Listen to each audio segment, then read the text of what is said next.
rule and his disrespect for the destruction of our democracy. I think anyone at the march here in Santa Barbara could also give you a list. And I don't doubt it. But that's not what was on the signs, Peggy. The destruction of our democracy, I need to have some data on that. You guys in Santa Barbara being prevented from protesting or voting or anything? So how is the democracy in Santa Barbara being destroyed? I just need to know that. And then on the other issues, on News Nation, I ran them down. And I said, okay, you don't like his authoritarianism. All right. But if he were a king, you wouldn't be out there protesting because he'd have you all beheaded. Right? That's what absolute monarchs do.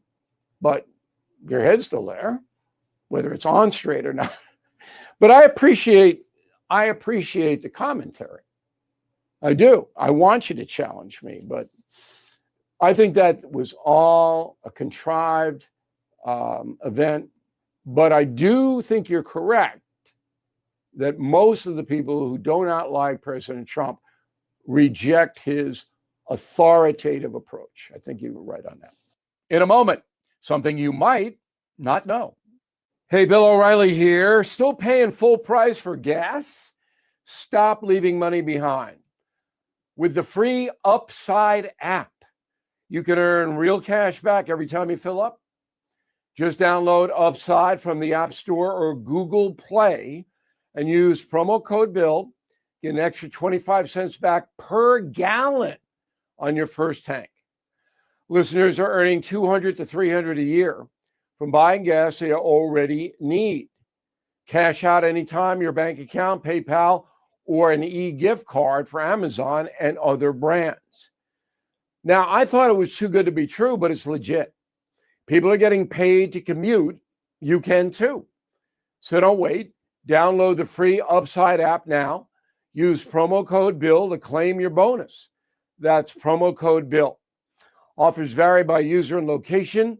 Visit upside.com for terms and conditions. The Herzog Foundation is the vision of its founder, Stanley Herzog, and it exists to promote quality Christ-centered K-12 education nationwide.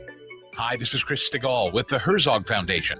We offer a wide variety of resources relevant to today's families, including a free online publication called The Lion. The lion is one of God's most majestic creatures, symbolizing strength and courage. Named for its attributes, the Lion publication carries articles covering a wide range of topics facing American families and culture, especially related to the education of children. The Lion can be found online at readlion.com. That's READ lion.com. Sign up for The Lion at readlion.com and find dozens of must-read articles published every day. Visit readlion.com and subscribe for the weekly and daily digests so you never miss an article. Readlion.com. That's readlion.com. Now, the O'Reilly update brings you something you might not know. 2 years ago today, actor Matthew Perry found dead in his LA home. The coroner saying he died from drowning and extreme levels of a powerful sedative called ketamine. Here is the story. Born in 1969, Massachusetts, the young actor made guest appearances on sitcoms, soap operas, then Beverly Hills 90210. At the age of 24, he landed the role of Chandler Bing on the NBC program Friends. The show became a sensation. For the next 10 years, Perry is one of the highest paid celebrities in America, earning $1 million an episode for Friends. But fame apparently took its toll. Perry struggled with severe addictions to alcohol, narcotics, and prescription drugs. On October 28, 2023, the actor ingested a massive dose of sedatives, went into his hot tub, lost consciousness, then drowned. 5 people, including a drug dealer, 2 doctors, pleaded guilty in connection with his death. All will be sentenced later this year. And here's something else you might not know. Matthew Perry's death is not unusual. Many celebrities have fallen victim to accidental overdoses. Actor Heath Ledger perished in his sleep after ingesting 6 different prescription opioids. Singer Whitney Houston drowned in her bathtub while abusing cocaine. British songwriter Amy Winehouse drank herself to death. Musician Prince died from fentanyl poisoning, the same drug that killed guitarist Tom Petty in 2018. Similar fates have befallen Michael Jackson, Chris Farley, Elvis Presley, Jim Morrison, Jimi Hendrix, Janis Joplin. The list is almost never ending. Today, 17% of Americans over the age of 12 are addicted to drugs or alcohol. That is 48 million people. That statistic has doubled since Ronald Reagan began the war on drugs in 1982. Back in a moment. Ready for flu season or not? Too many families wait until they're sick and then rush to urgent care. Don't make that mistake. Be proactive and start preparing now. Go to All Family Pharmacy. They are different from the big chains. They don't push flu shots as the only answer. Instead, they believe in medical freedom, giving you access to options. More than 200 medications available, from daily prescriptions to advanced biohacking products. And every order includes a doctor's prescription, no insurance required. So stock up today on Tamiflu, antibiotics, antivirals, ivermectin, even flu kits and vitamins for immune support. Orders ship fast, overnight shipping available if you need it right away. Please visit All Family Pharmacy, one word, allfamilypharmacy.com/Bill. Use code BILL10 to save 10%. Don't wait. Get ahead of the flu season. Thank you for listening to the O'Reilly Update. I am Bill O'Reilly. No spin, just facts, and always looking out for you. KLGY HD3 Clayton, K270BW Bellefonte, KNVS Bowling Green. This is News Talk STL at 1019, 94.1, and always streaming at newstalkstl.com. News this hour from Town Hall. I'm Keith Peters in Washington. Defense Secretary Pete Hegseth says the U.S. has carried out more strikes against suspected drug-running boats, killing at least 14. In an announcement on social media, Hegseth posted videos of the strikes. 2 boats can be seen moving at speed through the water. One contains a large amount of parcels or bundles. Both then suddenly explode and are seen aflame. Another strike appears to have been conducted on a pair of boats that were stationary in the water alongside each other. Hegseth says U.S. intelligence indicates the 4 boats were known for carrying narcotics. This is the first time multiple strikes were announced in a single day.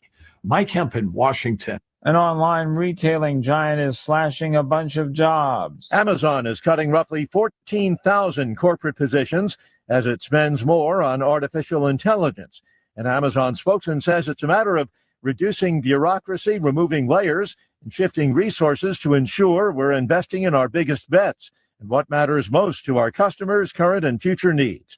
Amazon has committed about $10 billion apiece to AI-related data center projects in Mississippi, Indiana, Ohio, and North Carolina. Rich Thomason reporting. Hurricane Melissa has hit southwestern Jamaica as a catastrophic Category 5 storm, causing heavy flooding and wind damage. Melissa made landfall Tuesday in southwestern Jamaica with maximum sustained winds of 185 miles an hour. Officials warned of devastating damage and urged residents to seek shelter as the hurricane crossed the island. On Wall Street, the Dow up by 161 points, the Nasdaq rose 190, the S&P advanced 15. More at townhall.com.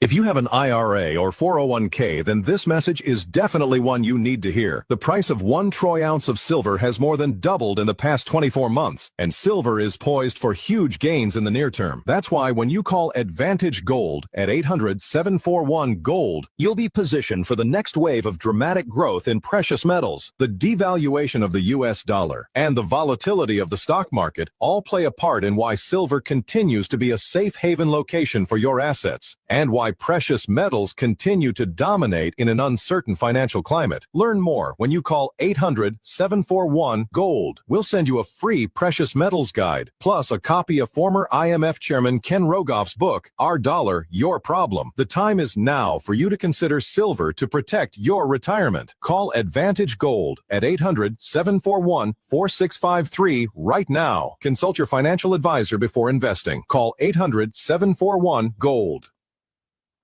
From the Michaels Flooring Outlet Weather Center. I'm First Alert 4 Chief Meteorologist Steve Templeton. A soaking rain is on the way. Starts off as some scattered showers this evening, but turns more widespread. So we have a steady rain tonight with a low down to 48. Kind of a raw, nasty morning commute with wet weather, probably some ponding on the roads, gusty winds, and that chilly low in the 40s. It's not going to warm up much. A high of 53. Showers all morning, even into the early afternoon, although they are lightening up. And by mid to late afternoon, the rain's tapering off. Wednesday's going to be a chilly one with a high of 53 degrees. Mostly sunny, though, Thursday and a dry day with a low of 42 and a high of 58. That's the latest from the First Alert 4 Weather Center. I'm Chief Meteorologist Steve Templeton.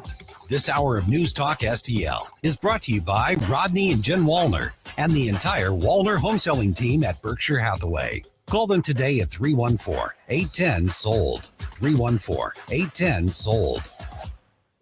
News Talk STL is proud to have Doug Voss of Safe Bunny Radio as part of our lineup each week. Doug has been a staple on the St. Louis radio airways for many years as one of the leading financial experts in the area. You can now hear Doug and Safe Bunny Radio every weekend on News Talk STL. But in case you miss anything, you can check it all out at DougVossSafeBunnyRadio.com. What else do our listeners need to know, Doug? Simply put, I focus on helping pre-retirees and retirees build, preserve, and protect retirement assets, and I've been helping my clients solve their insurance and financial needs for the past 33 years. I also strive to educate my clients on how to prepare for retirement, minimize the impact of market volatility on their assets, and deal with the challenges of increased longevity. Call me today at 844-676-SAFE. That's 844-676-7233. Doug Voss is a registered representative. Securities offered through DHL Securities, LLLP. Member FINRA and SIPC. I think you're a little confused. News, analysis, opinion. I've got something to say and I can't hold it any longer. 101.9 and 94.1. You won't hear the truth anywhere but here. News Talk STL. News Talk STL. Tim Jones and Chris Arps in the afternoon. The 9 most terrifying words in the English language are, I'm from the government and I'm here to help. The more you remove voting from Election Day, the more opportunity you're offering for people to commit fraud. Are you not entertained? Are you not entertained? I think the Democrats are so short-sighted in this tactic they have now to just cheat at any cost to win elections. You're a lying dog-faced pony soldier. You said you were, but now you got to be honest. I'm going to be honest with you. What are we doing wrong here? As a former leader in the House, I think you can put your finger on it. It's called leadership. We don't have it. Tim Jones and Chris Arps.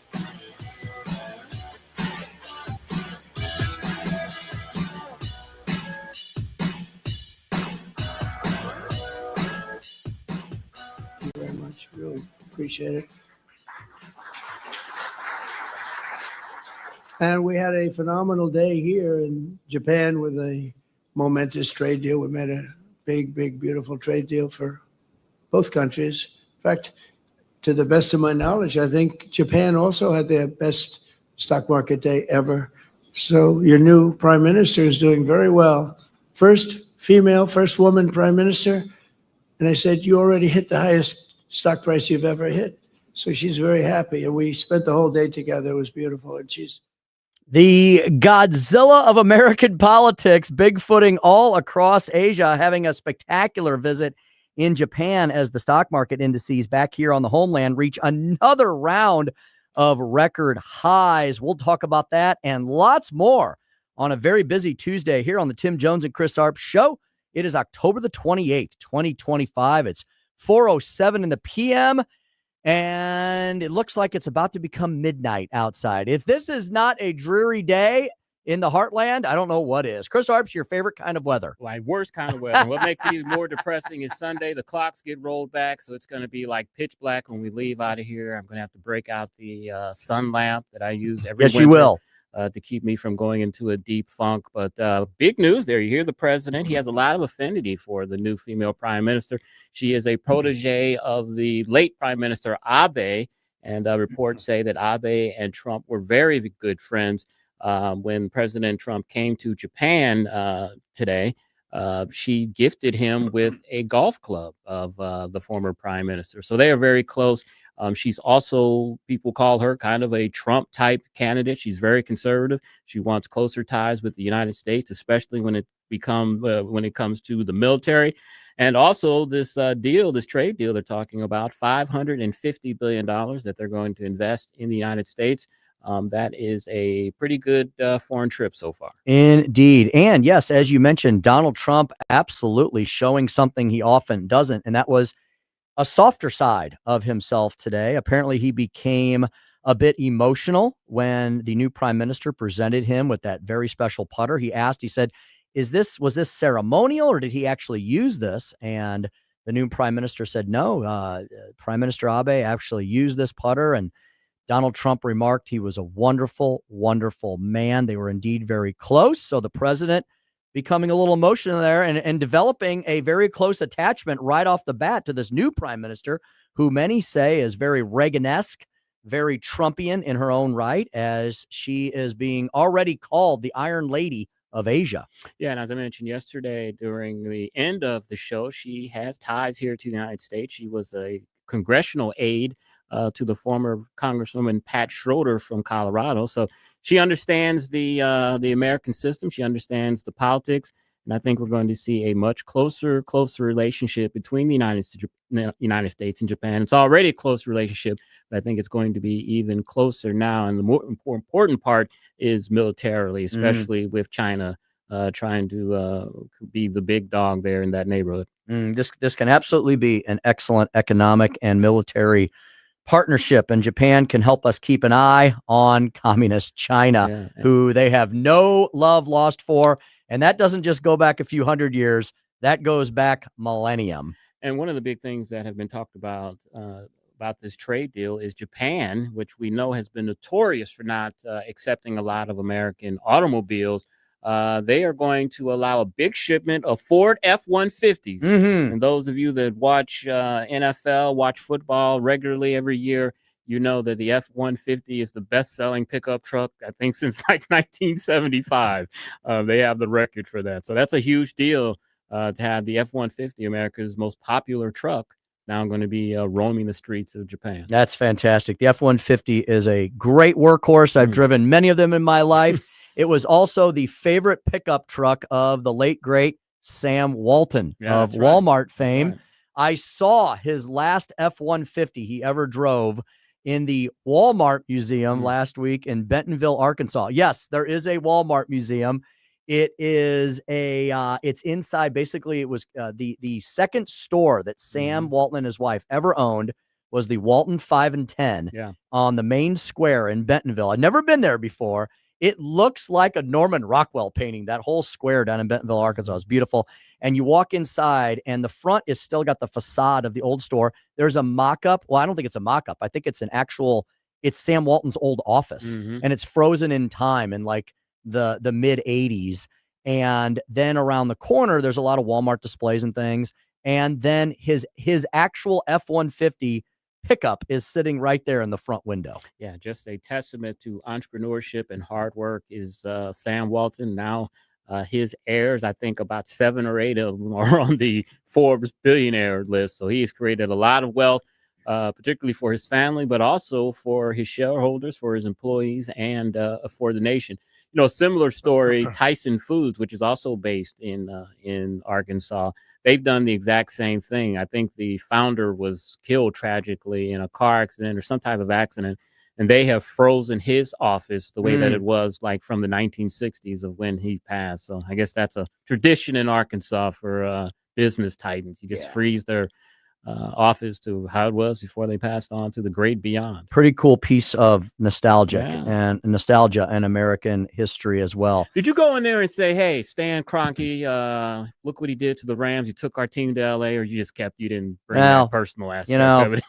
Kroenke somehow wormed his way into the great Walton family. And I think I would consider that sort of a dark moment in their history. He's smart enough to marry one of the Walton He girls, was. Many of us wish it had never happened. That's how he got access to lots of capital. Speaking of money, the Rockwood School District is asking for a ton more. I just wanted to remind folks of this. Many of you have no voting to do next week, as you should. It's in Missouri. It's an off year, right? It's 2025. We don't have elections in off years, except for the tax collectors. And I can't believe they're doing this. It's so cynical. It's so wrong. Chris, what's the thing we've been talking about for the last year or so? How property taxes, personal property taxes, income taxes need to be reformed and reduced in this state. Here comes the Rockwood School District. They are proposing a massive tax increase. And instead of waiting for next April's election, which that's where you expect to see this, and I don't like April elections either, but that wasn't even good enough for them. They have spent tens of thousands of dollars to put a sole ballot question on the ballot of Rockwood School District voters next Tuesday. David Stokes and I talked about this last week. He was just as infuriated about it as I was, and he doesn't even live in the Rockwood School District. I do. And they're asking voters whether they should have their taxes increased in the middle of this economic climate where we're still climbing out of the Biden years and still trying to deal with all that inflationary pressure.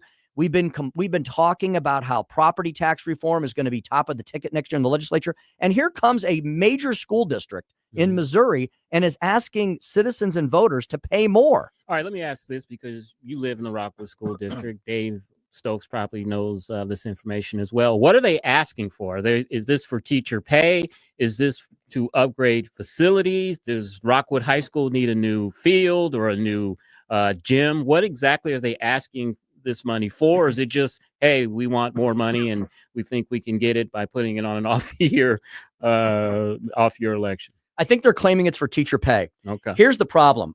State Rep Ben Keithley and others have done a deep dive into Rockwood School District's finances going back 10 years. And you know what they've discovered? In the last 10 years, Rockwood has lost student population by over 2,000 students. They have 2,000 fewer students in the district today than they did 10 years ago. Have they talked about consolidating schools? Have they talked about reducing the size and scope of their physical plant? How about this, Chris? Have they talked about reducing the amount of bureaucrats and administrators? When I was going to school, and I went to private schools, but I had plenty of friends who were in public schools. My kids went to public schools. What is the deal with the vice principals and the associate principals and the deputy thises and the that's? There's so much bureaucracy. It's unbelievable. We're talking about a 12 to 20% increase on everybody's property taxes beginning in 2026. And those administrator salaries are not cheap. I mean, the superintendent of a major school district makes about $250,000, $300,000 a year. I'm sure those just underneath him make great salaries as well. I got some more. If you want to ask for money, I think the superintendent should say, hey, I'm willing to take a 10 or 15% cut off my pay if they're going to issue one taxes raise. Here's some more factoids for you in light of this tax increase. In the last 12 years, so since 2014, revenues for the Rockwood School District are up $92 million. So they've had a $92 million increase in revenues. Administrative load has increased by over 30%. So they've added 30% to their administrative overhead. And all of that has happened with a 2,500 student population decline. Where are those students going? Because Rockwood School District is in a part of St. Louis County that is growing. Where are those students going? Are they going to private school? And that surprises me because the school district is a good school district. Where do you think these students have gone? St. Louis County population has actually declined over the last 10 years. St. Louis County population has slipped below 1 million and is now closer to 900,000. Yeah. Wow, I didn't know that. St. Charles, Franklin, Jefferson have all grown. St. Louis County has not experienced the decrease of St. Louis City. St. Louis City's decrease has been dramatic. St. Louis County's population has actually slightly ticked downward. Did not know that. And so you spread that out over the districts. And here's a perfect example of that. Rockwood School District, which you think would be I mean, Rockwood is West St. Louis County. That is one of the more affluent, more populated parts of St. Louis County, but not even it is keeping up with population increases that we are seeing around the rest of the country. So you have a top-heavy administration. You have more than 2,500 fewer students being served, and yet they're asking for more money from the remaining taxpayers and citizens. And that's for teacher salaries. They claim it's for teacher salaries. But if you look at the salaries in the neighboring school districts, Rockwood is absolutely and completely already currently competitive with Lindbergh. Lindbergh is probably our closest comparison because Rockwood borders Lindbergh on the east-west border. And Lindbergh students are paid nearly identical to what they're being paid in Rockwood. So that's what's going on there. And so there is a groundswell. I don't know if it'll be successful or not because you're up. This is David versus Goliath. The school district has unlimited resources. And let me tell you, Chris, I've gotten lots of glossy pamphlets in my mailbox that are disguised as it's the monthly Rockwood School District update, but nearly the entire thing was taken up with explaining why they needed more taxes. What's the makeup of the school board in Rockwood? Is it conservative leaning, libs? It's liberal. It's liberal. We had a couple conservatives on there briefly. They're both gone. So it's pretty much controlled by the NEA, by the teachers' unions. So there you have it. We'll talk to David Stokes about that a little further and ask him if I don't know if there's any other tax increases proposed in the area, but we'll ask David because next week isn't election day. It usually isn't, but now these taxing jurisdictions are using every opportunity to try to get one over on the Missouri taxpayer. We'll talk to him about that. In addition to apparently some use taxes. What the heck are those? We'll ask him about use taxes on the ballot this November and about a septic tank issue that a councilman has that could change St. Charles County building rules. I have another thing that I'm going to ask David about, which I saw on the Postal Service's website as I was coming in. Apparently, Missouri Water is being bought by another company. So we'll see if Dave knows about that. We know Dave is very much in favor of privatizing some utilities. Yes, he is. Yes, he is. That'll all be at 4. That'll be a jam-packed segment coming up next at 4:25 on all of the local and regional issues you need to know. We got Chris's Corner coming up at 4:45 today. Yeah, KGP is on a book tour, Tim, and it's not doing very well. I'm going to tell you a little bit about that. And WashPo did a book review, and they savaged her. So we'll talk about that, and we'll get the latest on the Virginia, Maine, and California Senate races. Did you see that she has a new hairstyle? Yeah, and I tried to tell everyone the hairstyle she had before. I was telling people that's a wig. That's not her hairstyle. That's a wig, and it looks like a mop. Current one? Yeah, I don't know. It went from bad to worse. It went to bad to worse, and they were talking about how most of these press secretaries, they've gone on to be like vice president of Uber and big major corporations. Jen Psaki has gotten a TV show on MSNBC. She has to go around hawking a terrible book, and it's not because of racism or colorism or because she is a lesbian. It's because she just wasn't very good at her job, period. Indeed. Doesn't have anything to do with any of the things that the left would say. She just was not very good at her job. DEI hire, possibly. Yeah. Speaker's stump speech at 5:07. If the new Socialist Party has their way, it will be New York City and America last. A little preview of the election up on the East Coast. 5:25. The prescription for what ails all of America and everyone at News Talk STL Nation. Dr. Randy Tobler will join us. Texas, the state, the Lone Star State, is suing Tylenol, the pain relief company, over autism connections. I also, Chris, saw that a letter was issued today from Senator Josh Hawley and others about yet another generic form of the over-the-counter abortion drug, mifepristone. It's good to see Senator Hawley pursue some conservative initiatives. Truly, indeed. Welcome back to the party. I don't know what's going on there. Yeah. They got a story in the Post-Dispatch today, or wherever I read it, where he is putting out some legislation, pro-union legislation. So. Becoming the people's populist. Yeah. Indeed. 5:45, Chris, I know you always have some interesting bits to help us wrap up the show. Yeah, our good friend Senator Lindsey Graham had a Siri mishap at the Capitol today. I'll tell you what that's all about at 5:45. Is this rated PG-13? It is rated PG. Yes. Okay, very good. It's more embarrassing to him than anything ribald. Well, when you're talking about Lindsey Graham, you never know. Yeah, that's true. So we'll just leave that right there. All right, and we'll get on with the program. Joey V in studio wearing the Blue Note today. All right. Joey, they're off to a bit of a struggling start, the Blues are. Hopefully they can turn it around quickly here early in the season. I'll be their good luck charm. Yeah, thank you. You going tonight? I'm not going tonight. Oh. I'm going to a movie screening tonight. But I just like the trash talk that comes out of sales guy Ethan's mouth whenever I wear something that's not Blue Jays right now. That's all he cares about. Is these dang Canadians. What is he, a fan of the Canucks? He's a big Canadian head. He's even got Toronto Blue Jays belts and underwear that he shows What is us. wrong with Don't even him? ask him to show us that stuff. He's the second person in a week that I know loves the Toronto Blue Jays. When I was in Columbia, Tony Lupo, the great meteorologist up at Mizzou, he was wearing Blue Jays hats and gear, and he loves the Blue Jays. So there's come some kind of St. Louis Toronto connection I'm not aware of. Who knows? All right. It's sick is what it is. When we come back, we'll talk to David Stokes about all things local, regional, and perhaps even statewide on the Tim Jones and Chris Arps Show as we approach, there's an election next week in big parts of the land. We'll break it all down at 101.9, 94.1 News Talk STL. It's the Tim Jones and Chris Arps Show.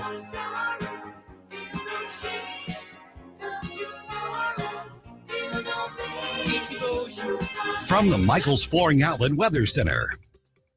I'm First Alert 4 Chief Meteorologist Steve Templeton. A soaking rain is on the way. Starts off as some scattered showers this evening, but turns more widespread. So we have a steady rain tonight with a low down to 48. Kind of a raw, nasty morning commute with wet weather, probably some ponding on the roads, gusty winds, and that chilly low in the 40s.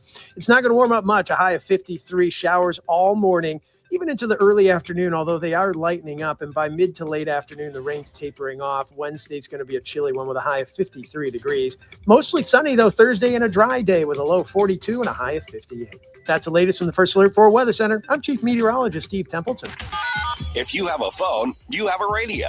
Yes, I listen on my phone. Download the all-new News Talk STL app. Love the all-new News Talk STL app. It is awesome. And listen anytime. Love the News Talk STL app. Anywhere. You know, winter is on the way, and this would be a great thing to put on your list. That is sparkling windows. I'm going to give you a personal recommendation. My wife and I, we recently had our windows cleaned by STL Windows and Doors, new window cleaning service, and the results were incredible. It's not your average spray and wipe job.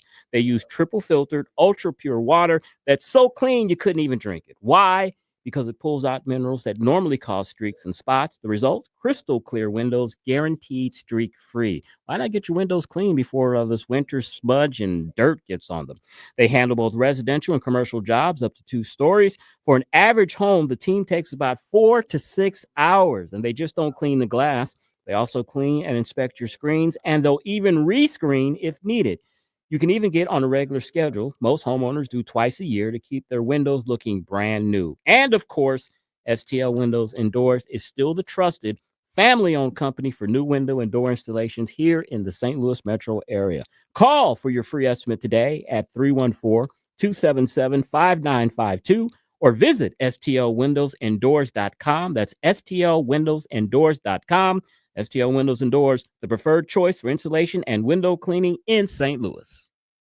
Hey, it's Vic Porcelli here with our great friend Chris Cooper from Serenity Wealth Management. Hi, Chris. How are you, Vic? I don't want to put anybody else down, but when you go up and visit you at Serenity Wealth, your place looks like home. So a lot of financial advisory offices, they have, the big mahogany desk or the big marble entryways and things like that. The stock market channel on the TV when you walk in the door, right? That doesn't really drive a good conversation. Good financial guidance and advice starts with a good conversation. People are nervous. People are afraid to talk about finances, right? And so you can see a little standoffish. Well, my objective is to try to have a good casual conversation. By having those conversations about life, goals, objectives, it's what makes me understand what our financials are supposed to fund. So if somebody does want to have a good conversation, how do they do that? How do they find you? Our website is the best way to do that because you can get all the information you need, understand where we are, get a little bit more information, all that. SerenityWealthNow.com. Reach out to Chris and Stacy today at SerenityWealthNow.com. Investment advice offered through Fortis Capital Advisors, LLC. Larry Connors here, welcoming Tom Shaw Realtors. Nearly 100 years helping folks buy, sell acreage, homes, horse property. Call Tom, 636-432-1922. 432-1922. This is Larry Connors, and my favorite sandwich at Capriati's is a Philly cheesesteak with peppers. Sweet peppers, but sometimes hot peppers. I love Capriati's, and so will you. Open 9 to 9 daily on Manchester at McKnight in Rock Hill. This hour of Jones and Arps is brought to you by Stifel. Contact your Stifel financial advisor at stifel.com. That's STIFEL.com.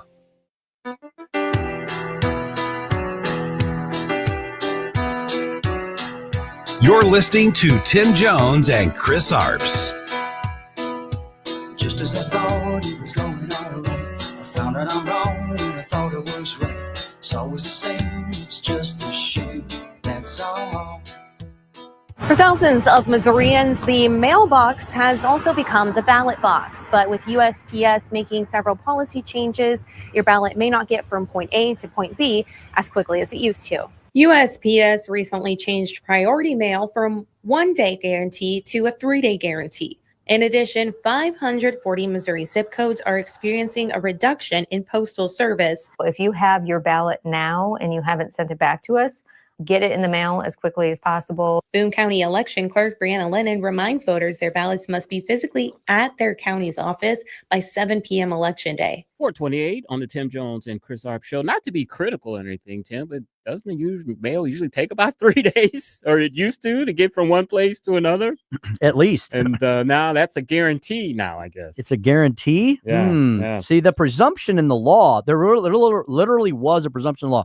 As an attorney, if you mailed something, it was considered delivered 3 days later unless proven otherwise. I don't know, Chris, that rule is good anymore, because I know of people that mail things and they get them 7 to 10 days later if they're lucky. My wife and I, we mailed out our wedding invitations, and we were getting them back. People were getting them in like December. We were married in October. So that shows you right there. One guy who is never late, he's always on time. It's David Stokes. David Stokes over at the Show Me Institute. In high school, you talk about spike. I had a very short spike. It was I knew there's a spike somewhere in that stuff. It wasn't very punky. It was more Leave It to Beaver-ish, maybe. David Stokes, Director of Municipal Policy at the Show Me Institute. Welcome to the show, sir. It's great to be on. I don't think we were scheduled to talk about the post office, but hey, privatize the post office. Amen. I think we talked about this in depth just a month or so ago. Yeah, it's absolutely time to, as I know I said on this very show, either privatize the post office or at a bare minimum allow private delivery companies to deliver things to mailboxes to open it up to competition. But I say go full bore and sell the whole thing off to the highest bidder. Well, I'm glad you brought that up, David, because I was going to ask you later about a story that I read in the Post-Grease today that I don't know if you're aware of. We talked about this before your segment. We know that you are a big proponent of privatization of utilities, and Missouri Water is being sold to another private company. What do you know about that, and is that a good thing? Well, I don't know much about it other than I did see a headline. I didn't know if it was a merger or a sale. It sounds like, as you described it, that Missouri American is the smaller of the two involved companies. So I guess it would be sold to a different utility company. So that's fine with me. I mean, it's obviously what I mean. And I mean, fine with me is I'm sure the same rules, regulations, service agreements, and all that stuff will apply to the company that just either merged with or bought with or got bought by, whatever the best description is, Missouri American. So yeah, that company provides the large majority of the water to the people in your at least your radio listening audience. So it'll certainly affect a lot of the people here, but I think that effect will be very, very small. Mm-hmm. David, why is it in general that privatization of certain services is provided better by private companies than by governmental entities? I think many people would think, well, wait a minute, aren't basic services like roads, bridges, basic utilities, isn't that something government should do? Or is it better off to either have public-private partnerships or full-out privatization? Well, it depends on the service being discussed here. Of course, there are services that government should do itself. Police being the top of the line of something that should never be privatized or outsourced. I mean, you never want to take the power to arrest and detain and imprison and put that to anybody but the government itself, who is responsible to voters, not there. And there's certain other things like, just standard general city parks and city roads are generally going to be best maintained and operated by local governments. And there's plenty of other examples. But on the other side, there are many, many examples of things that should be privatized. Things of utility, and at the local level, the top of that list is utilities. And the way, Tim, you live in Eureka, and Eureka was the last city in St. Louis County to operate its own water and sewer system. And they sold that off to Missouri American Water just a couple of years ago for millions and millions of dollars. Private companies are just better. They're much better able to adapt to technology. They change as rules change and technology changes. The profit motive of a private company, even when heavily regulated like a utility, that motive is still what drives efficiency. And that efficiency is what drives low cost, quality services, and all that. Too often you lack that in government. I think it's, you just don't have that same drive for efficiency when you're spending other people's money, and when your customers are captured. They can't, in most cases, they can't go to another government. They can move, and people do move. Look at all the people who've left the city of St. Louis in recent decades. But those are just the basic reasons. And yes, at showmeinstitute.org, we have numerous papers up on privatization in Missouri that goes into more depth on these questions. David, speaking of privatization, on Sunday on Hancock and Kelly, we talked about the mayor of St. Louis's new plan to make sure that there will be snow removal this winter when it snows. And I suggested that snow removal should be privatized. One of the reasons former Mayor Tashara Jones said that the streets weren't plowed is because they didn't have enough drivers. Should snow removal be something that is privatized along with possibly trash collection as well? Absolutely. And in the case of snow removal, look, as long as you have the municipal trash department, I think they should privatize the entire thing, like many, many cities and counties in the region do. But if you've got that municipal trash, then of course you're going to want to use that for snow removal too. But you should absolutely augment that snow removal service with private contractors. That's one example of something where you can do both. Ambulance service, for example, is an area where the city of St. Louis and many local governments do both, meaning that their primary ambulance will be their own fire department or ambulance service. But if those trucks are in use in a busy time period, they often use private contractors as the backup there. So that's just one example. And yes, with a big snowfall, there's no reason that you shouldn't go to the private snow plowing companies, of which there are many. Many of them work commercial lots primarily, and use them as a backup system or a side system with the city's own trash trucks and snow plows.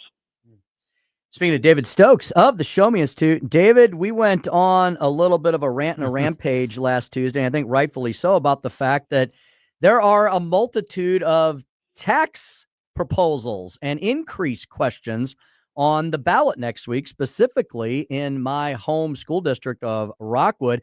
I mean, David, I have to wonder, have all of these taxing jurisdictions either not been paying attention, or do they not care about what is largely the conversation in Missouri over the last several years? I mean, for goodness sakes, property tax reform was a huge debate in the June special session. The Speaker of the House actually has created an interim property tax reform committee that's been holding public hearings all over the state this fall and these last few months. And here comes the Rockwood School District, completely tone deaf and urging a massive tax increase and cynically hoping that nobody's looking other than their favorite tax increasers, and that putting it on next Tuesday's ballot. David, tell us about that and some other proposals that might be on people's ballots as well. Well, the Rockwood School one is interesting. I do think it's tone deaf, to quote you. It's always a smart play to get invited back when you're the host. But seriously, look, I testified before those property tax committees you're talking. I testified multiple times this summer before various interim committees and the special session and the like. And the best thing I could say, trying to look at both sides of it, which I do try to do as best I can. I think Rockwood is probably trying to get ahead of the massive property tax changes that they fear coming down the pike. First of all, the senior property tax freeze, which won't have a large impact immediately, but over time will. And then you have these other counties like Jefferson County, which Rockwood is partly in, which has now capped property tax increases from assessment at 0, which I think is going too far. So that's to give them all the benefit of the doubt. That's probably what they're trying to do. All that said, I still don't think it justifies it at all. I know there are school districts, I don't know if Rockwood is involved itself, suing to overturn some of these property tax changes, which I think some of these changes went way too far. And I know we've talked about this in depth on prior appearances. But all of it comes down to what people are voting on next week, which is over a 40-cent increase in the property tax rate, which for $1 million house, and there's nothing unusual about a house worth $1 million in Rockwood School District, that's like it's about between $800 and $900 in a tax increase. That's a lot. It's going to be interesting to see how people vote on it. And yes, I do question having it on in November. And they probably did it to beat the Jefferson County changes for that part of the school district, because that's only a fairly small part of the school district. And St. Louis County, as you know, was unaffected for better or worse by this last round of property tax changes. So I'm probably rambling a bit here. I think Rockwood is asking for too much at the wrong time. Even if I give them all the benefit of the doubt and why they're doing it, I still don't think such a large tax increase is justified. David, I have to ask you about this story in the Post-Dispatch about 800 wetland acres to become a new park in the city of St. Charles. I know in a previous life, you were the director of the Great Rivers Habitat Alliance. I want to get your thoughts on that.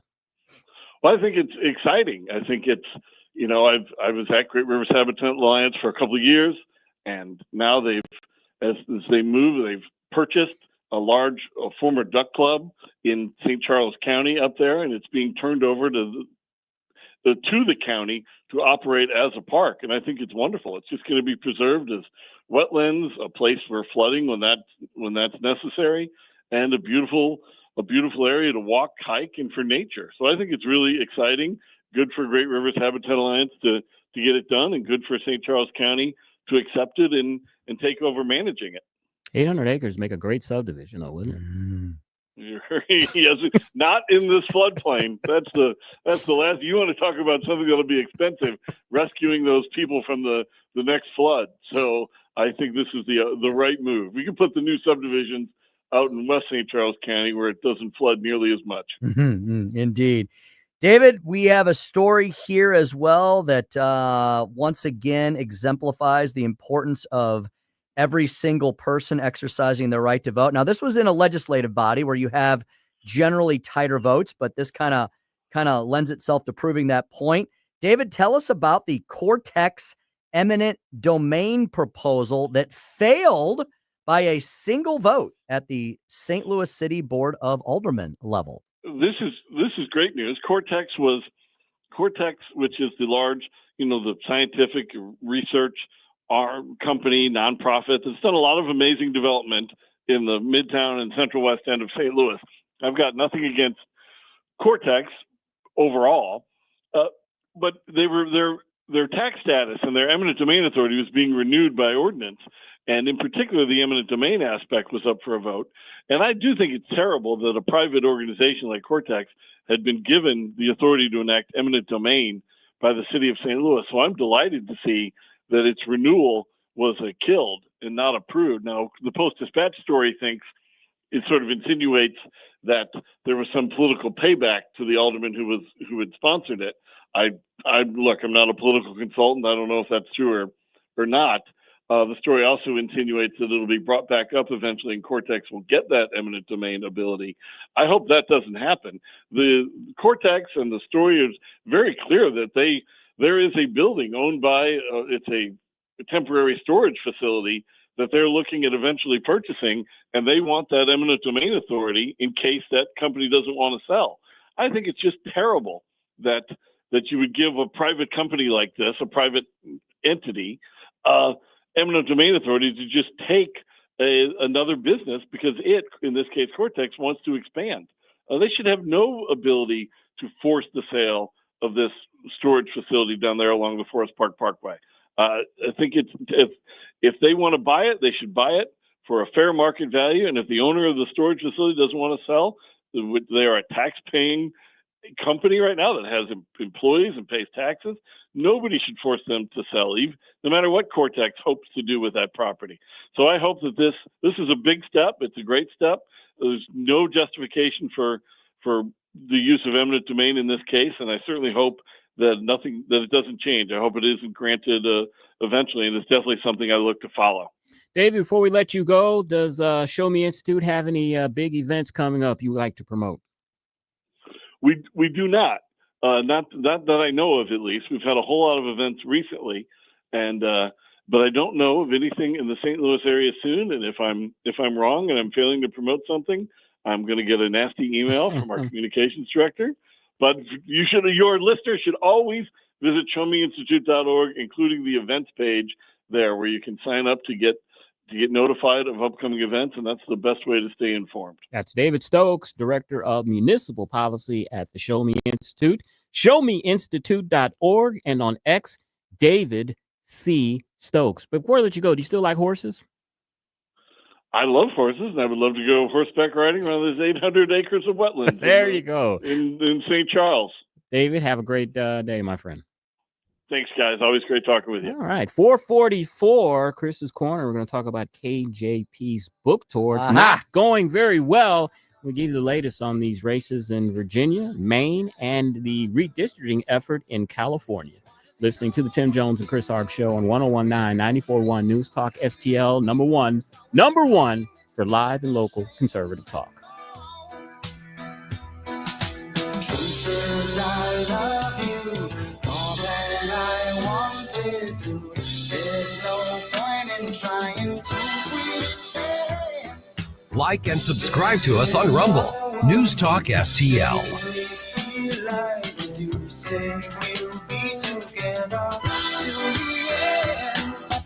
From the Michaels Flooring Outlet Weather Center.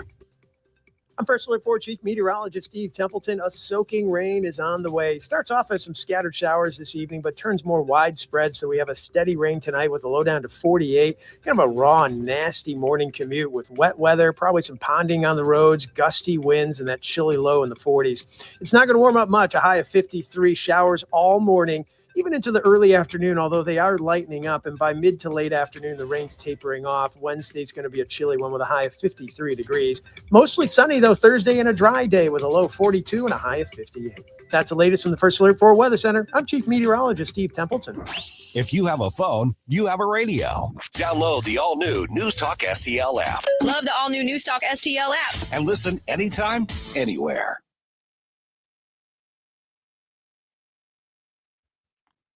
All right, let me tell you all about the Wallners, the Wallner home selling team at Berkshire Hathaway, and of course includes Rodney and Jen Wallner. You can reach them today at 314-810-SOLD. It also includes our own Jamie Allman. Jamie teaming up with the Wallners, helping to make this a terrific trio indeed. Reach out to them today. This is home selling and buying season. Folks get really busy in this industry. Trust me, I have been watching the real estate business because I live in a big, giant subdivision and drive past a lot of those signs, and I see a ton of them during the fall, during these months, because people want to get this done and out of the way and wrapped up before the holidays. So I would not delay if you are even thinking about selling a home. And if you're ready to buy a home, the Wallners can help you with that as well when you call them at 314-810-SOLD. Flexible commission plan, that'll be offered to you. They have so many approved home buyers, they're going to guarantee to obtain you an offer. Yep, they're a husband and wife team. They're fantastic. The Wallners are wonderful people. And you know why? They're they've been with us since the very beginning. And so we've gotten to know them really well over the last 4+ years.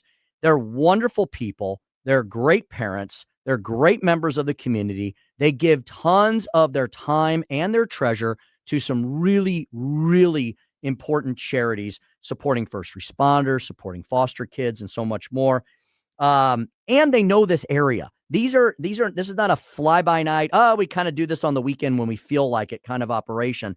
This is what the Wallners have dedicated their careers to, in becoming experts in the real estate industry in and around Missouri and Illinois. Yeah, did I mention that? They're licensed in both Missouri and Illinois. They can help you out on both sides of the river when you call them at 314-810-SOLD. Why would you call anyone else, people? You shouldn't. There's also no obligation to ever continue with the Wallners. They basically have a free walk-away plan, and you come back then whenever you're ready to rock and roll. Call the Wallners today. You'll get a free listing consultation, and you will sell your home with this top-producing real estate team of Rodney and Jen Wallner, now featuring also Jamie Ullman. 314-810-SOLD, 314-810-SOLD.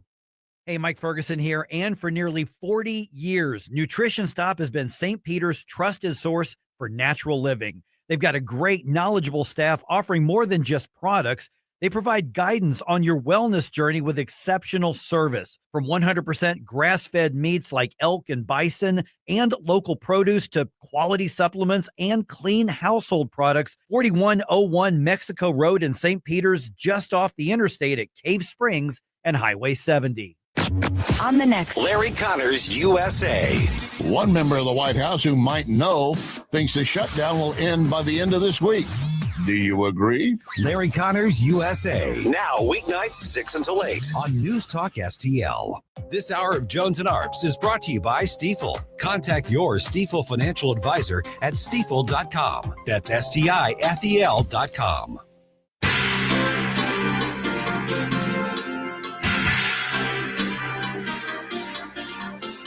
Tim Jones and Chris Arps in the afternoon.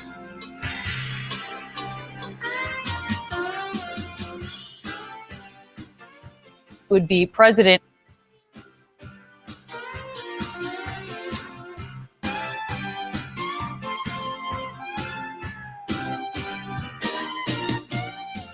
Biden wasn't up to the task of the proverbial 2 a.m. phone call. George Clooney said Biden didn't even recognize him. Do you think that he is capable right now of being president? Because that was what you were advocating for, someone who would be president in his current state until 2029. I did not see anything that concerned me when he decided to run for president. I did not. This is someone that I saw every single day. Again, he was on top of the policies. He was sharp. 450 on the Tim Jones and Chris Arps show. You heard a little mishap there with that clip coming in. And if you know Joey V, he does not like to have any mishaps. He likes a flawless show. But Joe, I got to tell you, I'm glad you found that clip, but I decided during the break, I'm going to call an audible and not talk about what I said we were going to talk about. We are live and local. That's our thing. I want to talk about the St. Charles County executive race that was announced today. Are you calling me Sleepy Joe? I'm not calling you Sleepy Joe. Okay. I made a mistake and the insults come out. I'm going to read first a couple of statements today. This was from County Executive Steve Ellman. He said this on the Sorrel station downtown. That's how I'll describe them. He said, quote, I have a great county council that works with me. I've got the right people in place now in Washington, D.C., and Jefferson City, and at East-West Gateway. Jason Law, who was running, he said about this development, my opponents have run in more than 30 elections, so it's no surprise they want to keep campaigning instead of filling out a job application. I'll keep working to cut taxes, protect our streets, and deliver actual strong conservative leadership that creates real opportunities for our communities. That's from Jason Law. And this is from former State Senator Bill Eigel. He said St. Charles County needs bold conservative leadership to prevent the economic stagnation that has become standard with Steve Ellman in recent years. Property taxes have never been higher in St. Charles County. Soulless apartment complexes are turning St. Charles into St. Louis City 2.0, and corporations are vying for natural resources for their data centers and getting rich off city-driven special tax abatements at the expense of the people. All the while, Steve Ellman has been sleeping, literally sleeping. Steve promised he would retire and let a new generation of energetic conservative leadership guide our county after he has held that office for more than 20 years. I intend to hold Steve to his commitment on retirement. All right, so those are the statements of Steve Ellman's competitors in the race. Tim, are you shocked that County Executive Ellman has changed his mind after 20 years he's hanging it up and decided to remain in office? And what do you think are his chances? He doesn't have very much money in the bank, but he does have name recognition, which counts for a lot of money. Your overall thoughts, Mr. Speaker? Well, he's becoming the Nancy Pelosi of St. Charles County. Steve Ellman will be 75 I didn't know he was years that old. In December. He was born in 1950. Okay. He'll be 75 years old That's this easy December.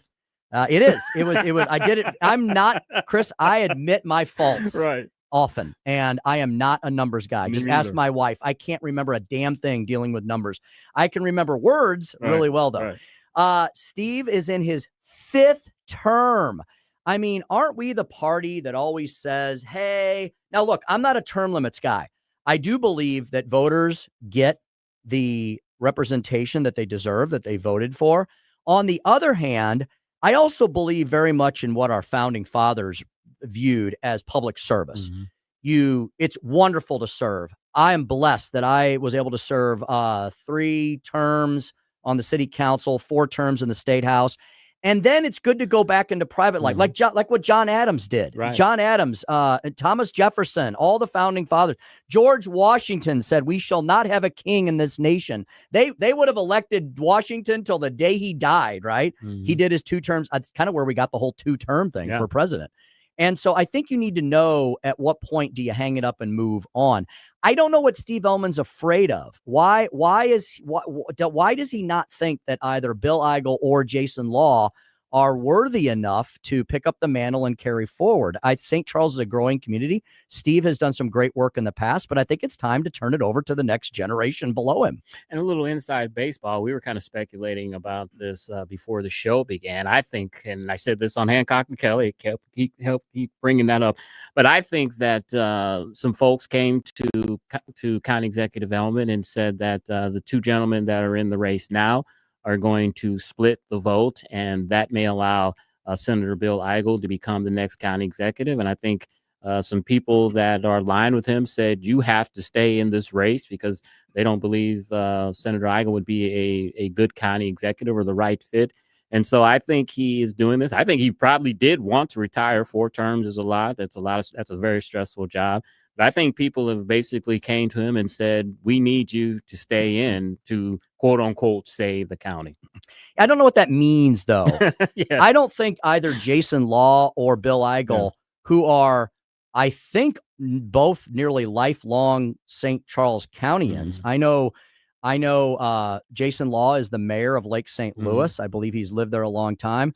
As long as I've known Bill Eigel, which is now well over a decade, he's been a St. Charles County resident. I don't know Jason as well as I know Bill, but from what I've heard about both of them, they both love their county and want their county to do better. So I don't know what that means. And why is Steve Ellman supposed to be the savior of St. Charles County? I just don't get that. And for people who want to discount either Law or Bill, Law has proven himself to be a prolific fundraiser, especially from the law enforcement world. And I want to point this out as well. Bill Eigel won St. Charles County in the gubernatorial race. He beat both Mike Kehoe and Jay Ashcroft. So I wouldn't underestimate Bill as far as his name ID in his home county. He was state senator there twice. And Bill, it wasn't a cakewalk for Bill. It wasn't just because, he's in a conservative county. He had spirited primaries both times around by well-funded opponents, and he won by double digits. I don't think you would necessarily put County Executive Steve Ellman in the MAGA camp. I think he is a conservative, of course. That's what he says he is. I think this is a race between the MAGA camp and those who would say are the, what do you call them? Establishment? The establishment. Yeah. And I think it's a race that comes down to that. And I think that's true. And I expect there's probably going to be some pressure put on Mr. Law here in the coming weeks and months to step out of the race, probably. Yeah, and it'll be interesting to see what he does, because Jason, again, I don't know Jason Law. I've met him twice. He seems like a great guy. He's also a St. Louis County detective, I think. He's a colonel, maybe a colonel. He's very high up in St. Louis County. That's why law enforcement is like a big part of his campaign. I don't know that he's going to do that. He's an executive currently. He's the mayor of Lake St. Louis, a large municipality in St. Charles. So we'll see what happens there. And we'll see whether or not, look, name ID is huge. It's the first thing you have to have in any race. And we'll see if that kind of intrinsic, embedded decades of name ID is enough to give Steve Ehlmann a 6th term, or if voters believe this should be a change election and they want to vote for something new. And Chris, back to your argument about the, I agree with that. You see that on the county council, right? For folks who don't know, for St. Charlesians, you probably know what we're talking about. For people in the other state, you may not have any idea what we're talking about. There is definitely a divide on the county council on those issues as well. A good friend of mine who was working on his campaign early asked me to go to one of his fundraisers, and I was like, no, I'm not going to touch that, because that's going to look like I'm supporting one or the other. So thank you, but no thank you. I will watch this from the sidelines. All right, 4:57. We've got Speaker Stump's speech and Dr. Randy Tobler coming up. You're listening to the Tim Jones and Chris Arps Show on 101.9, 94.1 News Talk STL. I thought I'd die. Why all the reasons still, baby?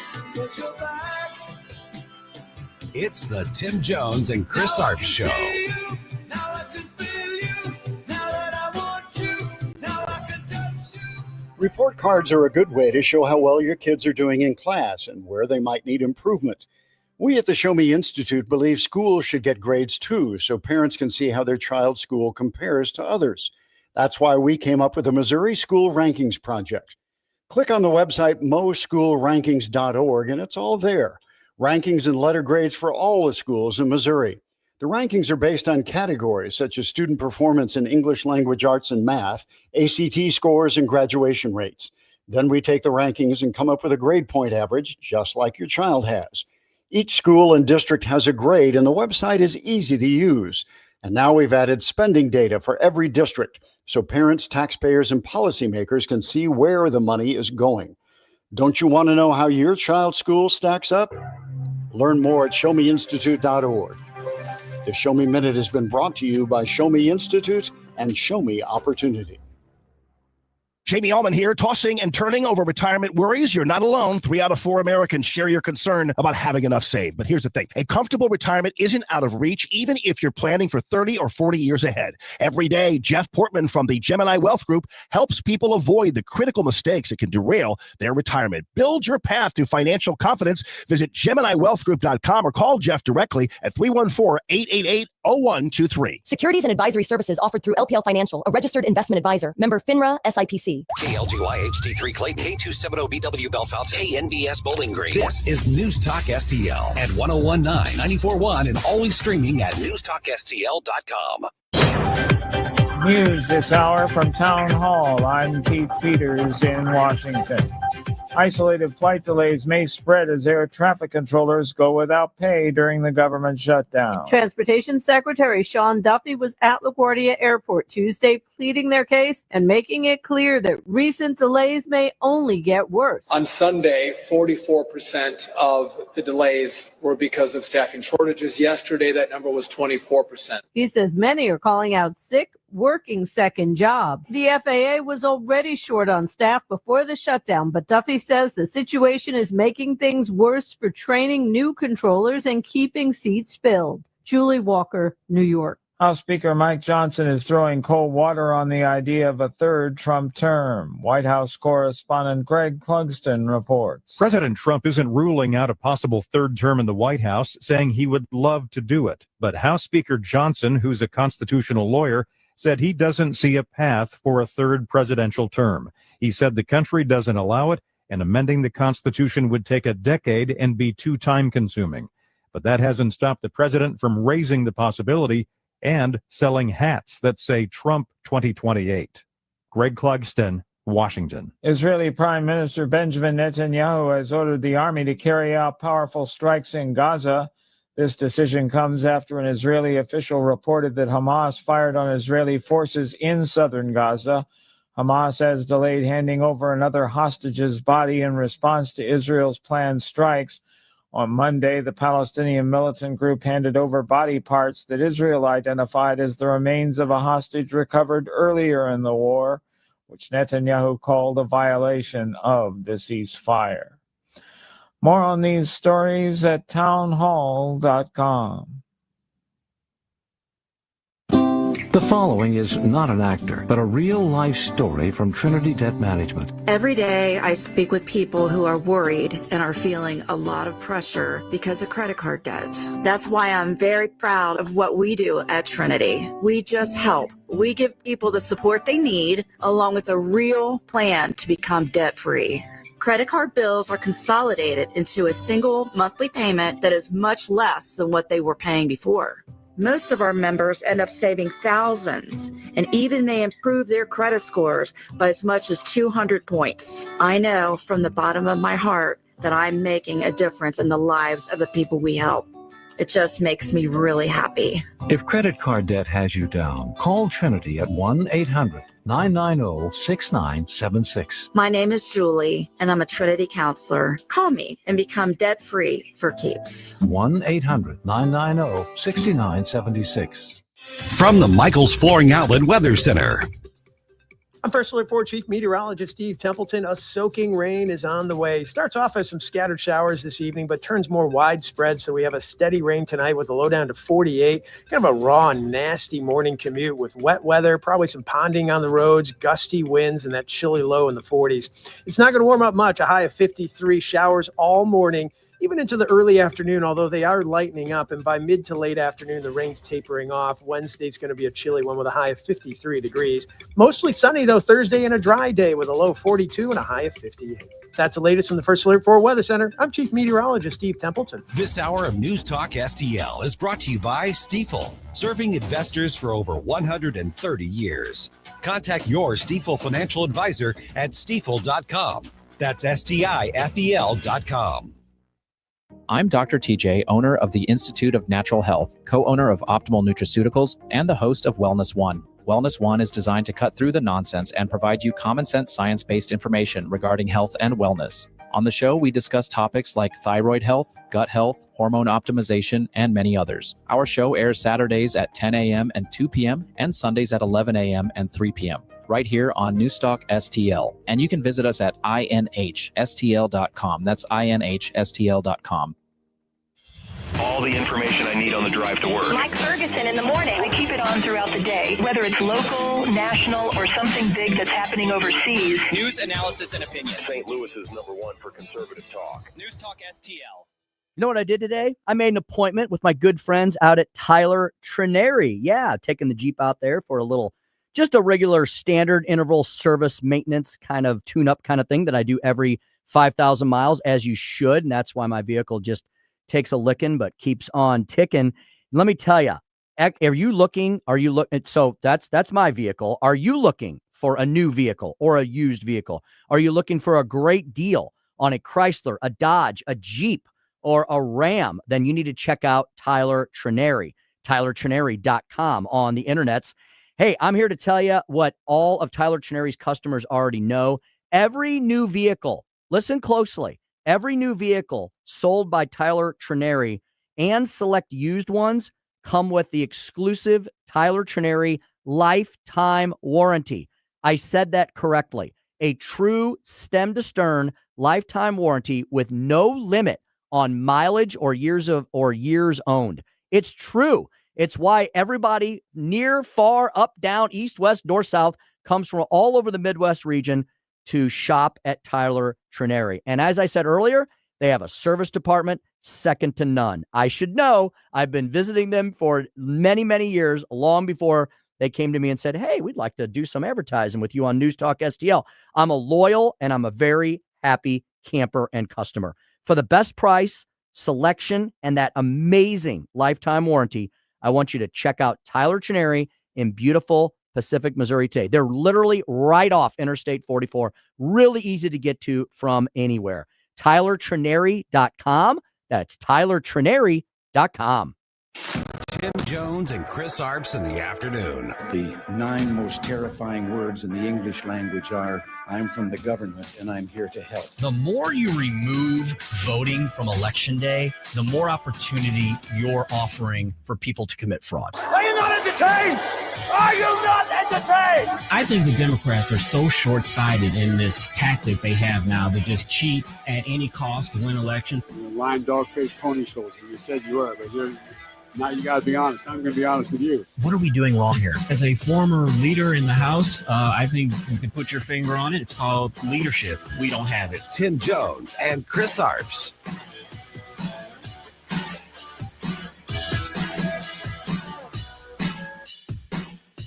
Mr. Secretary, coffee prices are up 19% from a year ago. Beef is up almost 15% and bacon up almost 6%, just to name a few. So when are all grocery prices going to come down as President Trump promised?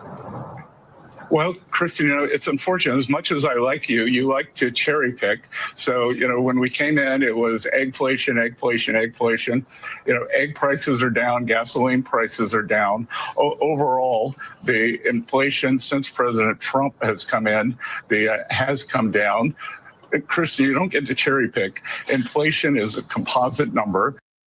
And it's largely down, cooler than expected, according to last week's report. That's why the stock market indices have been skyrocketing for the last 3 days, in addition to the Trump tariff announcements of a potential trade deal with communist China. Welcome back to the Tim Jones and Chris Arp Show. Chris, I heard Scott Bessent in that interview say cherry picking and improper premise of the question throughout the entire interview, because that's what Kristen Welker does. And what she should focus on more out of all of those prices is gas prices, because fuel goes into everything that we buy. You have to transport things to the store. You have to use fuel to process goods. So if fuel prices are down at 3, 4, 5-year levels, then that means prices for a lot of other goods are going to be cheaper as well. But of course, she's not going to point that out. Look, lefties are not going to be able to handle it. The emotional wrecking they're going to have when across the nation gas prices drop below $2 a gallon. That's something we haven't seen in forever. There are already gas stations, according to GasBuddy.com, in parts of Texas and Oklahoma that are below $2. When I went through Springfield, Missouri last week, gas was $2.34 for regular.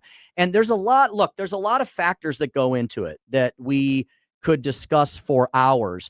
But Chris, that's an emotional thing that people see every day. Oh, yeah. Every day people drive past, I don't know how many gas billboards. And when you see that constantly, you go, don't you always have that reaction? Oh, gas is really high today. Yeah. Oh, gas is going down today. Oh, wow, gas is closing in on $2 a gallon. Yeah, and besides looking at the board with the numbers on them, I know it when I fill up. I was like, wow, last week it cost me $35 to fill up my tank. This week it's $32. Mm-hmm. Next week, who knows, maybe even cheaper. So that's something that everybody, whether you're rich, poor, middle class, whatever, everyone buys fuel. That's something that you can see right away when gas prices go down. And the media, the liberal national media, they're not going to be able to utilize their whataboutism when things like gas and grocery prices continue to drop. I mean, people are not feeling the inflationary pressures that they did over the last 4 years. We're not out of the woods yet, but the inflation report last Friday came in much lower than the experts were predicting. And if you look at Donald Trump's inflationary numbers for the first 10 months of his presidency, they're hovering around an average of 2.5%, whereas Biden's, by this point, we're closing in on double digits. And the Democrats think that a winning issue for them in 2026 is going to be, quote unquote, affordability. We see that Kami Mandami is running on that in New York.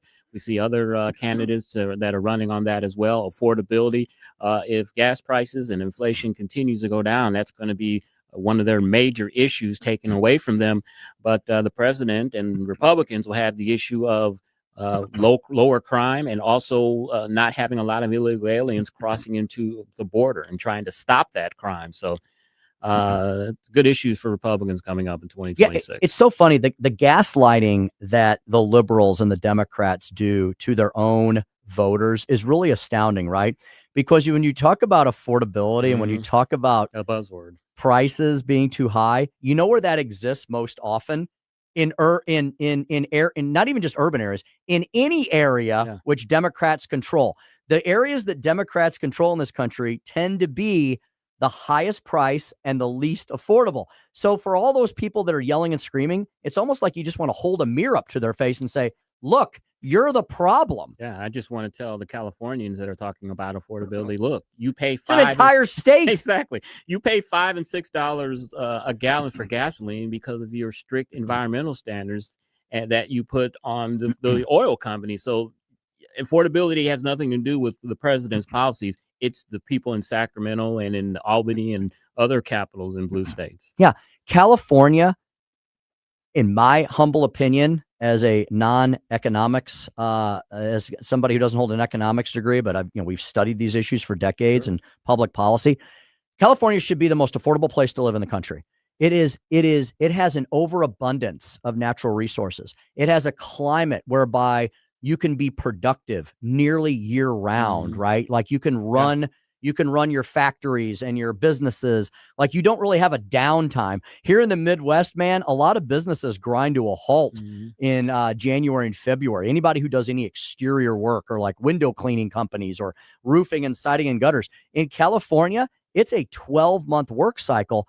The reason, though, the entire state is so poor off is because of the massive taxation, regulation, the out-of-control litigation they have, and just the regulatory crush of the bureaucrats. Yeah, and I talked about this on a Chris's Corner a few months back, that Chevron, which was based out in California, has moved to Texas because of all the environmental regulations that are put on them. Countless jobs have left because of that. Countless money to the California Treasury has left because of that, but they want to be green, so they're driving the jobs away. Indeed. Speaker's stump speech, I'm going to focus a little bit more on that. Look in the mirror. New York City and America last if the Democrat Socialists have their way, which it looks like they might, at least temporarily, in the once mighty Big Apple. At 5:25, we've got Dr. Randy Tobler on with us. Truly a busy bee, hosting Wake Up Missouri every day. He's out there in the mid-Missouri lands. If you're ever in mid-Missouri, you can tune Dr. Tobler in on 93.9 The Eagle. And, of course, you can hear him every single week at News Talk STL. He's on Saturday morning, 6 to 9 a.m. I love getting up on Saturday mornings, getting a cup of coffee, turning on my app, and there's the sweet tones of Dr. Randy Tobler and producer Jerome. I always love listening to Dr. Tobler because he is a very, very wise man, and he's knowledgeable in so many subjects, and he's just an interesting guy. I would call him the most interesting man in the world. He is. He's like that commercial. Yeah. We need to have him grow a beard. Exactly. And get an ascot. Yep. Yeah. The most interesting man in the world. My some of the guys I play golf with on the weekends, they drive out to Eureka from like Baldwin or Sunset Hills area, and they often listen to our station on the way out.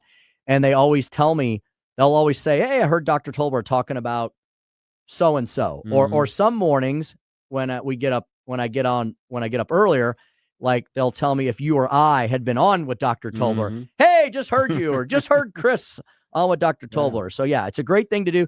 Folks, don't shut your radio off on Friday evenings and turn it back on again on Monday. Listen to us throughout the weekend. We have a ton of really great local programming heard throughout the weekend. Just go to newstalkstl.com. The entire weekend lineup is on there. It's not fluff, infomercial radio. It's real shows with real people. Many of us will make appearances on the weekends on some of these shows. And they're really great programming because that's what Jeff and Joe want to make sure that we have a 24/7, 7 days a week in station that brings you news, analysis, and opinion. And our executive producer moonlights on Saturdays. He does.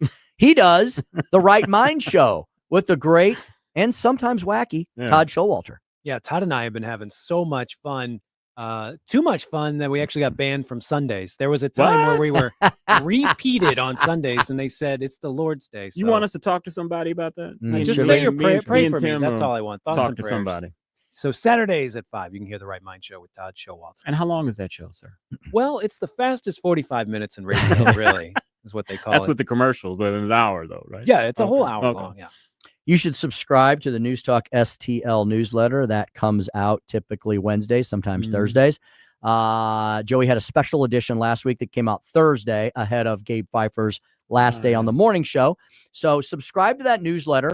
It's got great information in it. It's got all the information about upcoming events and appearances that we're all making. All of the shows I've noticed have been extremely busy this fall. with Chris and I and Vic and Jamie and Mike, everybody making appearances everywhere, doing different things, showing up at different places. We have contests. We've got some great holiday giveaway contests coming up, so you're going to want to stay tuned. The best way to know that is to subscribe to the newsletter. You can also go to the website every day, but if you subscribe to the newsletter, you don't have to search for these things. It comes to your email inbox every single week. And speaking of the newsletter, I think you've been slipping and giving Joey his 100 spot because we haven't been in the thing in a while. Oh, was it my turn? Yeah, it's Sorry, your turn. I'll make sure I get on that this It's been week. quite a while. Well, we had all those remotes every Friday for 3 weeks in a row. So you dominated those newsletters. We did. Now we're trying to give some love to the other shows. Okay, I guess there are 5 other local Okay, shows I every guess. day that we have to play nice with in the sandbox.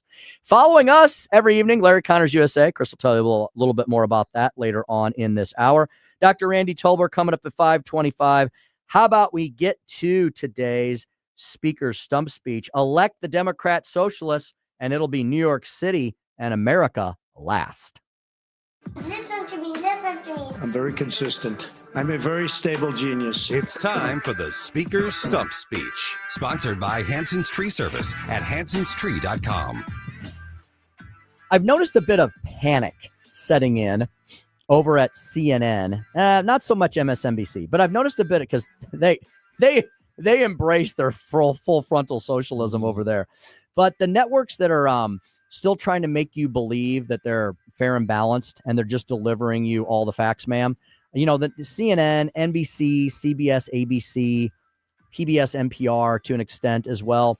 You know, look, those are all liberal-leaning networks. Now, we have hope for CBS. They may be turning that entire ship around. Washington Post seems to be getting a little better. Look, I think that the left overshot its ski. It jumped the shark, to quote a famous phrase from the Happy Days sitcom, when they tore off the Band-Aid over the last few years and said, here comes full frontal socialist communism, America. Don't you want to embrace it? And people absolutely rebelled. Look, the left used to be a lot more clever. They used to be a lot sneakier. They would do things under the guise of what we often refer to in the political public policy world as incrementalism. Just make government a little bigger every year, just a little more intrusive. Give it a little bit more taxpayer dollars. And eventually, kind of like the frog in the boiling pot of water. You remember that little story, right? The frog eventually succumbs to the heat that it so enjoyed. It eventually engulfs itself and it dies. Yeah, isn't that a happy story? Well, it's the same way with throwing the frog into the boiling pot. So if you have a boiling pot of water, like if you just give people all the horrors of left-wing socialist Marxism and shove it in their face, people are going to rebel, right? Why? Because it's bad. It's a bad form of governance. It's a bad way to run a railroad, much less an entire country. But if you, so that would be the boiling pot of water to say, here, we're going to turn from a largely representative republic, democratic type of framework where we have a constitution and a Bill of Rights and all these freedoms and liberties enshrined in those sacred documents. Overnight, we're going to shred all of it, and we're basically going to become the Bolshevik Soviet Union. Of course, I would hope nearly all Americans would rebel. I don't know. How many wouldn't? Is there like 10 or 15%? Hopefully it's not much more than that are true socialist Marxists, and that's probably too much. But the majority of the supermajority of the population rebel to that. What people don't necessarily, so that's the boiling pot of water that you just suddenly throw the frog in. Well, the frog's going to jump out and escape and go back to the land of freedom and liberty, right? And say, no, thank you. I don't want that. But if you put the frog into a nice warm pot of water, so it's nice and cozy and comfy, it's in its little frog habitat, and then you slowly turn up the heat, it doesn't necessarily notice until it's too late. The liberal left used to be really good at the latter. As I said earlier, just a little bit more government, just a little bit more intrusiveness. We'll just slowly chip away at your rights. It's good for you. Trust us. And then all of a sudden, when it's too late, you don't notice that you went from the United States of America into the People's Republic of America stand. And it's too late at that point. Well, somewhere along the way, between the years of Barack Obama's second term and Joe Biden's first, led by Bernie Sanders, the uber liberal left, the true Marxist socialist communists, they decided that they were tired of waiting. Incrementalism was for them no bueno, and that we would just go full frontal hardcore socialist. And they ripped the Band-Aid off. And thankfully, most Americans, a strong majority of them, rebelled in both the 2017 and then the 2024 elections. And thank goodness, because we saved the country. Well, now I think people are completely freaked out for two different reasons about the New York City mayoral's race, which is next week. Number one, I do believe there are a big chunk of old school Democrats still in this country who, although they believe in a bigger, more intrusive government, they don't believe in oppressive socialist Marxist communism. I still think these liberals are wrong. The idea that we should incrementally make government bigger versus doing it all at once is wrong either way. But I don't think that they want to truly oppress the nation and put us all into some kind of gulag. Now, there is a faction that I think does want to do that. The Bernie Sanders, AOC, squad, lunatic liberals absolutely want to do that. But what both camps realize, are waking up and seeing, is America is going to be shocked when Mandami the commie becomes the mayor of New York City. Why? New York City is always important, literally and figuratively. Mayors of New York City can easily become candidates for president of the United States. Mandami is going to be, if he gets elected mayor, he is going to be one of the quintessential leaders of today's Democratic Party.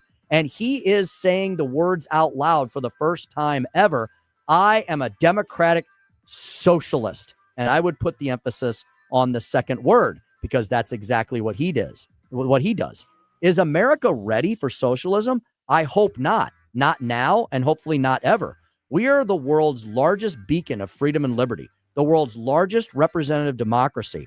And if we give that away through the guise of our once largest, one of our most populous, one of our most free market-driven capitalist freedom and liberty cities, known as the once mighty empire city of New York, then it won't be much of a slippery slope until the rest of the country falls in its wake. Beware, elect the Democratic Socialist, and it'll be New York City and America last. And that's the stump speech for today. You know, I hate to see this great city about to elect a communist, but, you know, Tim, I always look at things through a political lens. I always have my political hat on. My God, can you imagine Republicans, what they'll be able to run on in 2026 with this guy being I think so, Chris. New York? Yeah. I mean, he's going to be the gift that keeps on giving and giving and giving and giving. And usually what happens, and Chris, I hope this tradition continues, you have an absolute disaster, and then something awesome comes out of the ashes. Dinkins, mayor of New York back in the 90s, complete and utter fail, gave us Giuliani, right? And so I don't know how many times New York can rise as the fiery phoenix. I hope it's not out of chits, because it's going to need one after this guy. Only thing is, we have to wait 4 years for that great thing. And it's going to be horrible. It's going to be a long 4 years. Indeed. True words never spoken. That's Chris Arps. I'm Tim Jones. We'll be back with Dr. Randy Tobler next on the Tim Jones and Chris Arps Show. 1019 94.1 News Talk STL. Go outside and feel the sunshine. Tim Jones and Chris Arps in the afternoon. As long as you love me, girl, we'll fly.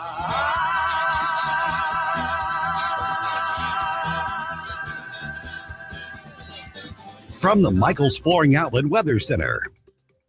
I'm First Alert 4 Chief Meteorologist Steve Templeton. A soaking rain is on the way. Starts off as some scattered showers this evening, but turns more widespread. So we have a steady rain tonight with a low down to 48. Kind of a raw, nasty morning commute with wet weather, probably some ponding on the roads, gusty winds, and that chilly low in the 40s. It's not going to warm up much. A high of 53. Showers all morning, even into the early afternoon, although they are lightening up. And by mid to late afternoon, the rain's tapering off. Wednesday's going to be a chilly one with a high of 53 degrees. Mostly sunny, though, Thursday and a dry day with a low of 42 and a high of 58. That's the latest from the First Alert 4 Weather Center. I'm Chief Meteorologist Steve Templeton. The news and talk that matters to St. Louis. We refer to it by its more accurate description, the Hate America rally. George Soros and his network is behind funding these rallies. 1019 and 94.1. We don't want kings in America. News Talk STL. I always tell you, when it comes to banking, I don't want to deal with some big out-of-state conglomerate when you're just an account number. I want folks who actually know my name, and I have an example of that for you. My wife's birthday was this past Saturday, and on Friday, she received a birthday card from Royal Banks, Missouri. Do you think you're going to get a birthday card from one of the big out-of-state banks? Probably not. And that's why I've been banking with Royal Banks, Missouri for over 20 years. They've been around for more than 60 years, helping families and businesses right here in the St. Louis area. They've just opened a brand new headquarters in University City right there at Olive and McKnight. It's a beautiful building, a beautiful facility, and they're bringing their home base back to where it all started, right there in U City. Speaking of good news, in September, Royal Banks was recognized as the 23rd fastest growing private company in St. Louis and the fastest growing bank in the region at the 2025 St. Louis Business Journal Fast 50 Awards. They've got 16 locations across St. Louis, St. Charles, Illinois, even up in Northeast Missouri. They're still locally owned, they're still independent, and they are here to stay. Check them out at royalbanksofmo.com, royalbanksofmo.com. Royal Banks, Missouri, member FDIC, equal housing lender. This December 13th, join wreaths across America at Belle Reve Gardens Cemetery as we remember the fallen, honor those who serve, and teach our children the value of freedom. Help us lay remembrance wreaths on the graves of our fallen heroes. Sponsor a wreath, volunteer, or bring your family to this meaningful tribute to our veterans, because every hero deserves to be remembered. Learn more and sponsor a wreath. Visit newstalkstl.com. Hey, it's Susie Moore. If new flooring makes you think hassle, think again, because Michael's Flooring is changing the game. For over 30 years, Michael's has been locally owned and trusted for quality, variety, and amazing service. Whether it's carpet, hardwood, laminate, luxury vinyl, or ceramic tile, their expert team makes installing new floors exciting, not stressful. That's why customers keep coming back. Visit Michael's Flooring at St. Peter's, Starting Prairie, Creve Coeur, or online at igotfloored.com. That's igotfloored.com. Is your portfolio prepared for the biggest risks facing investors today? Hi, it's Tim Jones. High inflation and a rapidly changing economy may impact your investments. If you haven't made appropriate changes, your portfolio may not be positioned to address some of the biggest risks in today's economy. That means it's time to request your free portfolio review from the ClearPath Wealth Management Group at Stifel. You can hear their latest views on the markets and investing during On the Money, hosted by Stifel financial advisors Bob Stockdale and Eric Robert, every Saturday morning at 9 a.m. on News Talk STL 101.9. They can help you get organized, guide you through critical retirement decisions, and create a portfolio designed around your needs. To schedule your free portfolio review, go to clearpathinvesting.com. That's clearpathinvesting.com, or call 636-695-2650. That's clearpathinvesting.com, 636-695-2650. Stifel Nicholas & Company Incorporated, member SIPC and NYSE. This hour of Jones and Arps is brought to you by Stifel. Contact your Stifel financial advisor at stifel.com. That's STIFEL.com.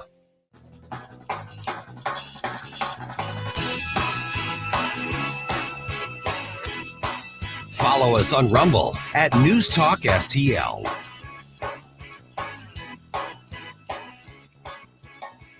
Texas is suing the makers of Tylenol over an unproven link to autism.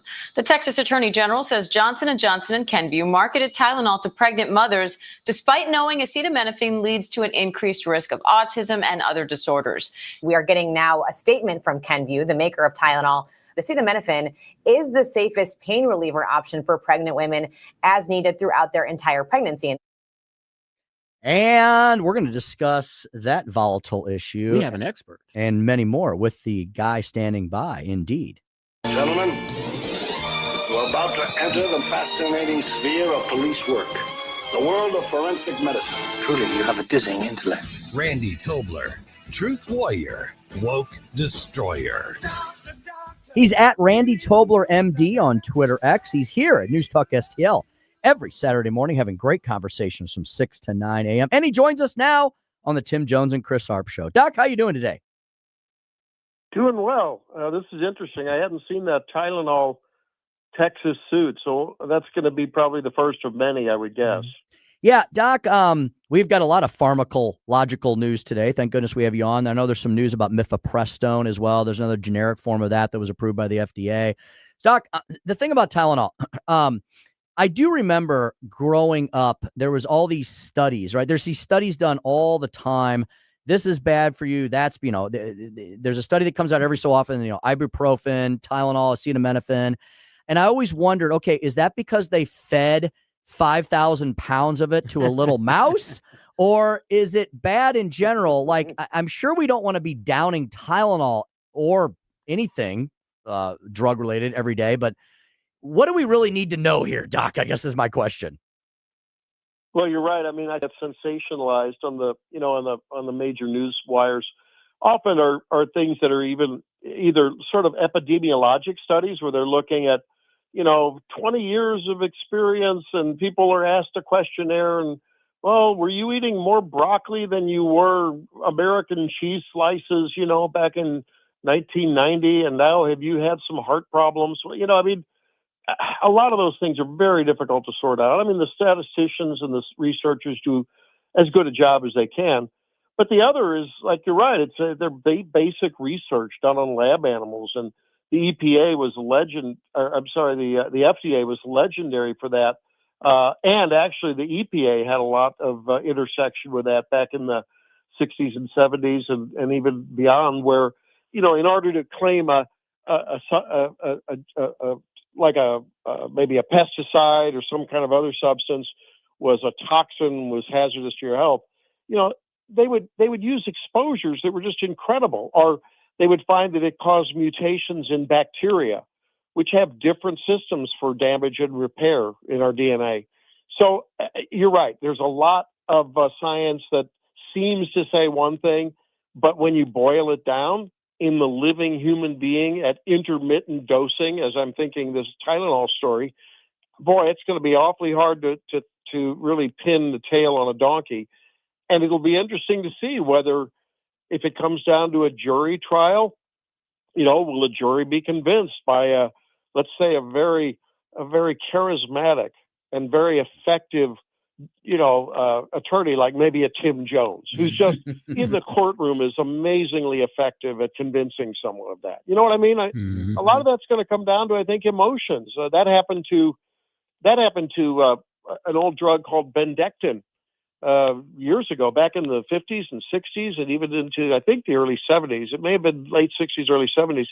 Millions of women took Bendectin, which was nothing more than a small dose, smaller than the sleeping pill dose of one of the versions of Unisom, and the generic is called doxylamine, along with vitamin B6, just those simple two components. And it helped a lot of pregnant women with morning sickness. Well, the FDA took that off the market. Not the FDA, but the manufacturer of that took it off the market because of just an avalanche of lawsuits, and they were blamed on birth defects for that, when the science is crystal clear, has been crystal clear, that there was no causative relationship. And in fact, the FDA recently approved basically a version of that, maybe a decade ago now, again, and reminded people that is still a good drug and it works well.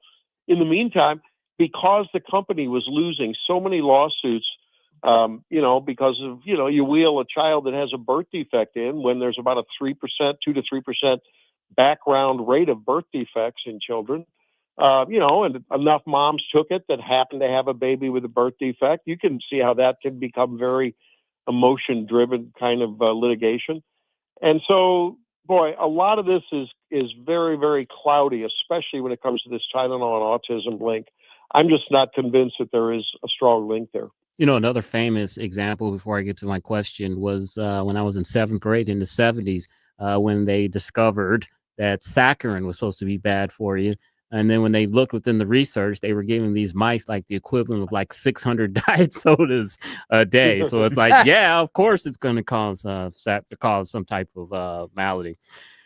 Dr. Tobler, there may be some link in high amounts of with bladder cancer. However, it's often difficult to figure out the other things that people do that use saccharin that may have the causative relationship, and saccharin's just an innocent bystander. It's just a signal for something else going on with the folks that are using saccharin but have a higher risk of bladder cancer, for instance. Dr. Tobler, one of your fans on the stream, Kimberly K., who listens to your show every Saturday, wanted me to ask you, have you heard about this case today about these research monkeys that were in this truck from Tulane that were heading to Mississippi? The truck overturned. 6 of these monkeys escaped. 5 have been euthanized, but the monkeys carried hepatitis C, herpes, and COVID. And wanted to get your thoughts on that. Is this dangerous to the public with this monkey on the loose?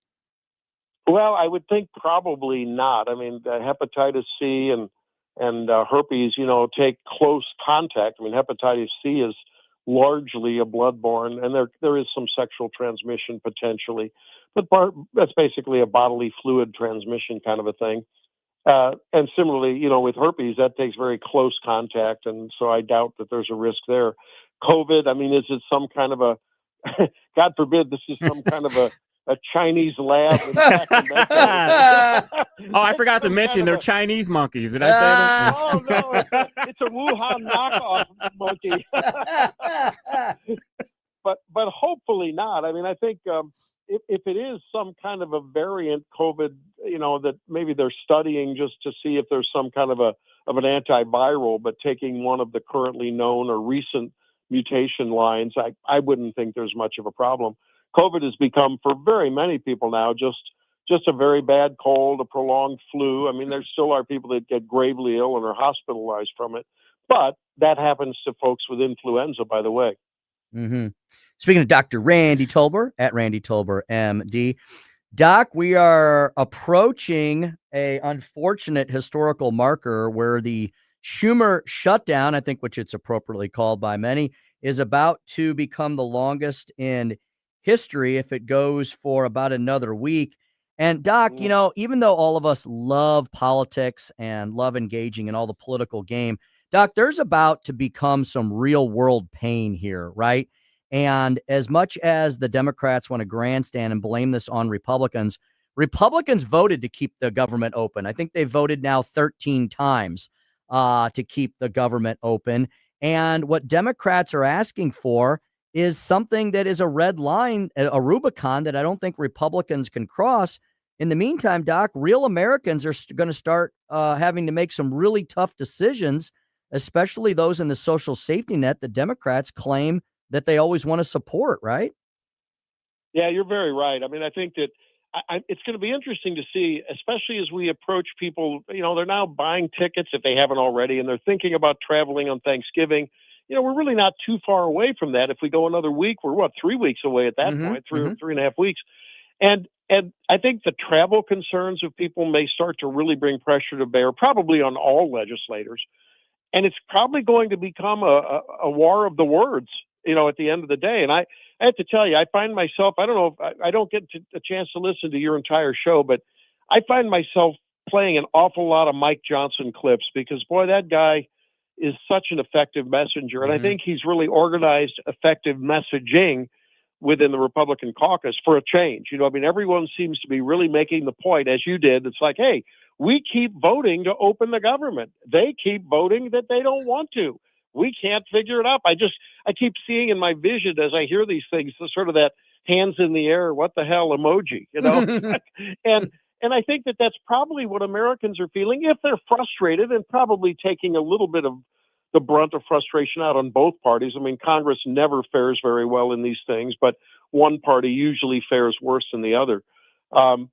In a way, I think there's a real lane here, and I haven't quite figured out how this would happen, but wouldn't it be a wonderful thing if, just like us pro-lifers are always talking about how important it is to encourage and support and nurture moms who are in crisis pregnancies, so that we can really make the point that, close connections within your community and your family and your church and your home, and maybe your state, are really where it matters when it comes to crisis time. And I think in a setting like this, there will be people who are suffering some food hardships. Maybe this is the time for folks to at their church or at their workplace to say, hey, we want to help you through, but we also want to remind you that this is the hazard of becoming dependent on a federal government that controls way too much of your life. That may be asking a lot, but I think there's a real lane there. And I hope at some point those discussions are happening because I think they need to. Dr. Tobler, Defense Secretary Pete Hegseth announced on X this morning that the U.S. military carried out strikes on 4 more vessels in the Pacific Ocean. 14 people were killed. How much sleep are you losing over this? I don't know. I also heard that in about 5 of those collisions, of those bombings, the guys were just simply old men duplicating Old Man in the Sea, the Hemingway movie. So I don't know. That may come out pretty bad. But look, I think there's a potential hazard here, and until they at some point, I would love to see some receipts, like from the ruins of these boats. You know, it looks like there's so much destruction when the boats are taken out that there may not be much left to say, see, we told you, here's the actual evidence. We were right. And we haven't made a mistake. And when our intelligence say that this is a cartel boat, you know, running drugs that are going to kill tens, if not hundreds of thousands of Americans, believe it. And it's our right and our duty to do that to protect the American people. I haven't seen that reporting. Maybe it's out there and maybe they're still gathering the data.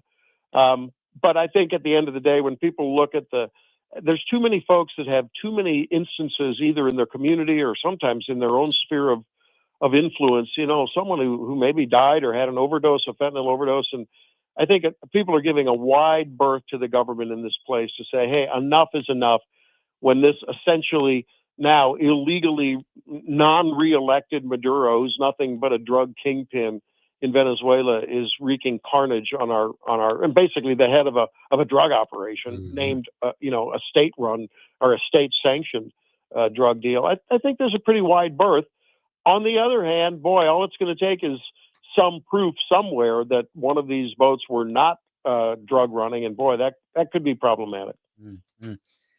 Doc, one of the I don't think it was a secret. I was going to say worst kept secrets, but we kind of watch this every day in plain sight. Doc, a Republican-led oversight committee had some new, well, I don't know if it's bombshell news or not. Once again, I think we all expected this, but some news about Biden's illegitimate auto pen use, and apparently corroborated by some of his former senior staffers. I mean, Doc, if this presidency wasn't an entirely puppet presidency, I don't know what was. And all of that is pretty scary, right? The fact that there was basically an empty shell carcass of a human being guided by who knows who in the White House over the last 4 years. And I guess it's no wonder, right, considering some of the carnage that was left in its wake. No, you're right. And I think, Tim, it probably even to me says more about the people around him. And it says more about the Democrat Party. And it says, you know, look, people are criticizing Trump and his, quote, overreach and really extending the executive branch and the power that it can vest. But, you know, give me some competent, ambitious, in the name of American first, you know, cabinet members and people surrounding the president. And wow, how about that Caroline Leavitt?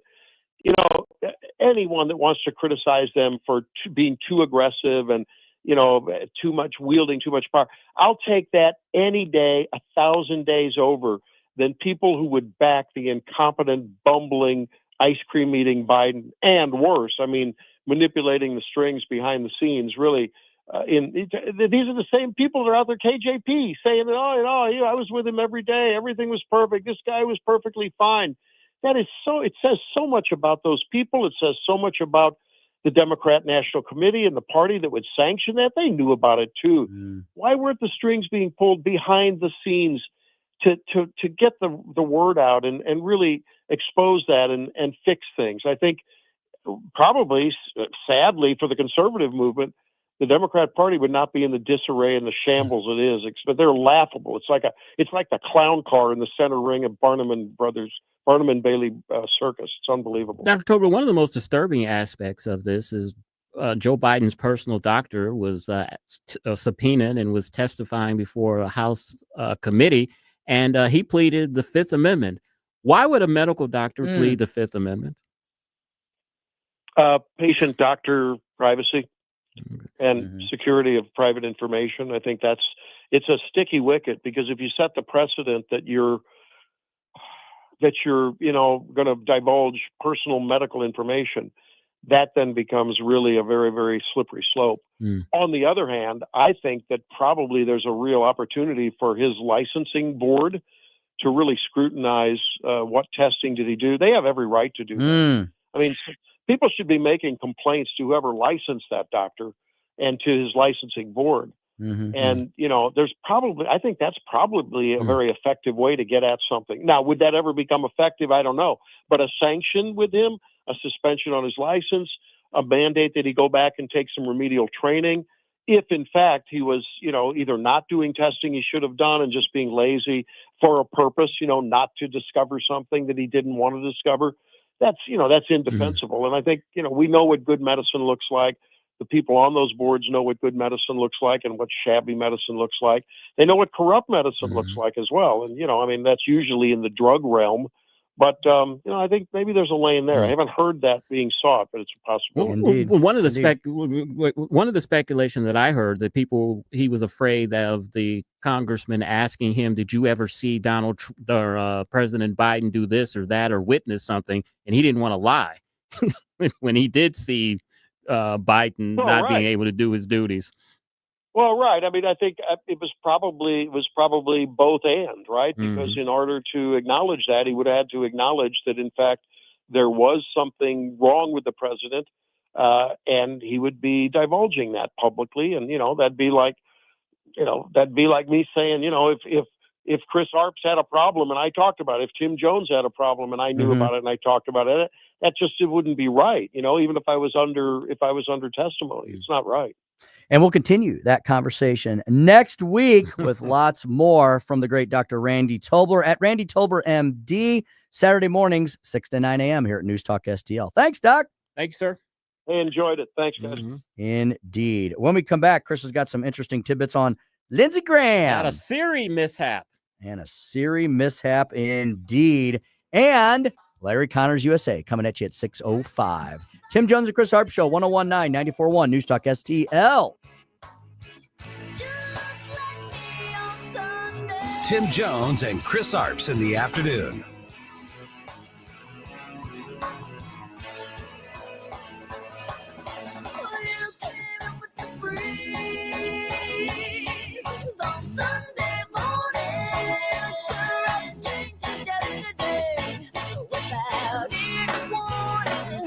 From the Michaels Flooring Outlet Weather Center.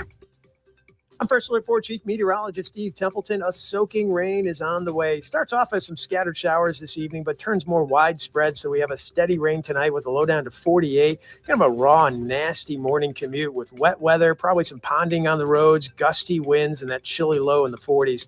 It's not going to warm up much. A high of 53. Showers all morning, even into the early afternoon, although they are lightening up. And by mid to late afternoon, the rain's tapering off. Wednesday's going to be a chilly one with a high of 53 degrees. Mostly sunny, though, Thursday, and a dry day with a low 42 and a high of 58. That's the latest from the First Alert 4 Weather Center. I'm Chief Meteorologist Steve Templeton. The Vic Porcelli Show. Our favorite segment of every week is called Vic for Vets. We'll honor another veteran Wednesday at 11:05. Weekday mornings at 9 on News Talk STL. Well, the weather's obviously a change-in, and fall is going to quickly turn into winter. You can feel it in the air. You can see it in the sky. Do not put off cleaning up the trees, the shrubs, the other type of foliage around your home or your business any longer. Call Hanson's Tree Service today. Go to hansonstree.com. You'll see their emergency service line up there, which is also their regular business line as well, 636-379-1830. Yes, that's at hansonstree.com, along with a lot of other great links.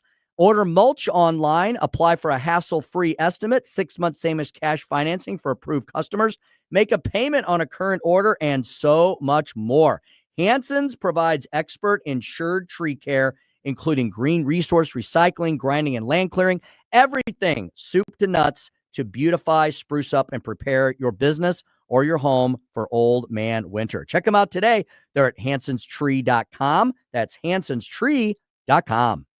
Looking for treasures from the past? Discover Mimi's Antiques Attic, your locally owned and family-operated treasure hunt destination. Explore 16,000 square feet of antiques, crafts, collectibles, and designer items across 225 unique rental spaces. Open Monday through Saturday, 9 to 7, and Sundays, 10 to 6, at 1000 Warrenton Shops in Warrenton. Mimi's Antiques Attic, where every visit uncovers new treasures.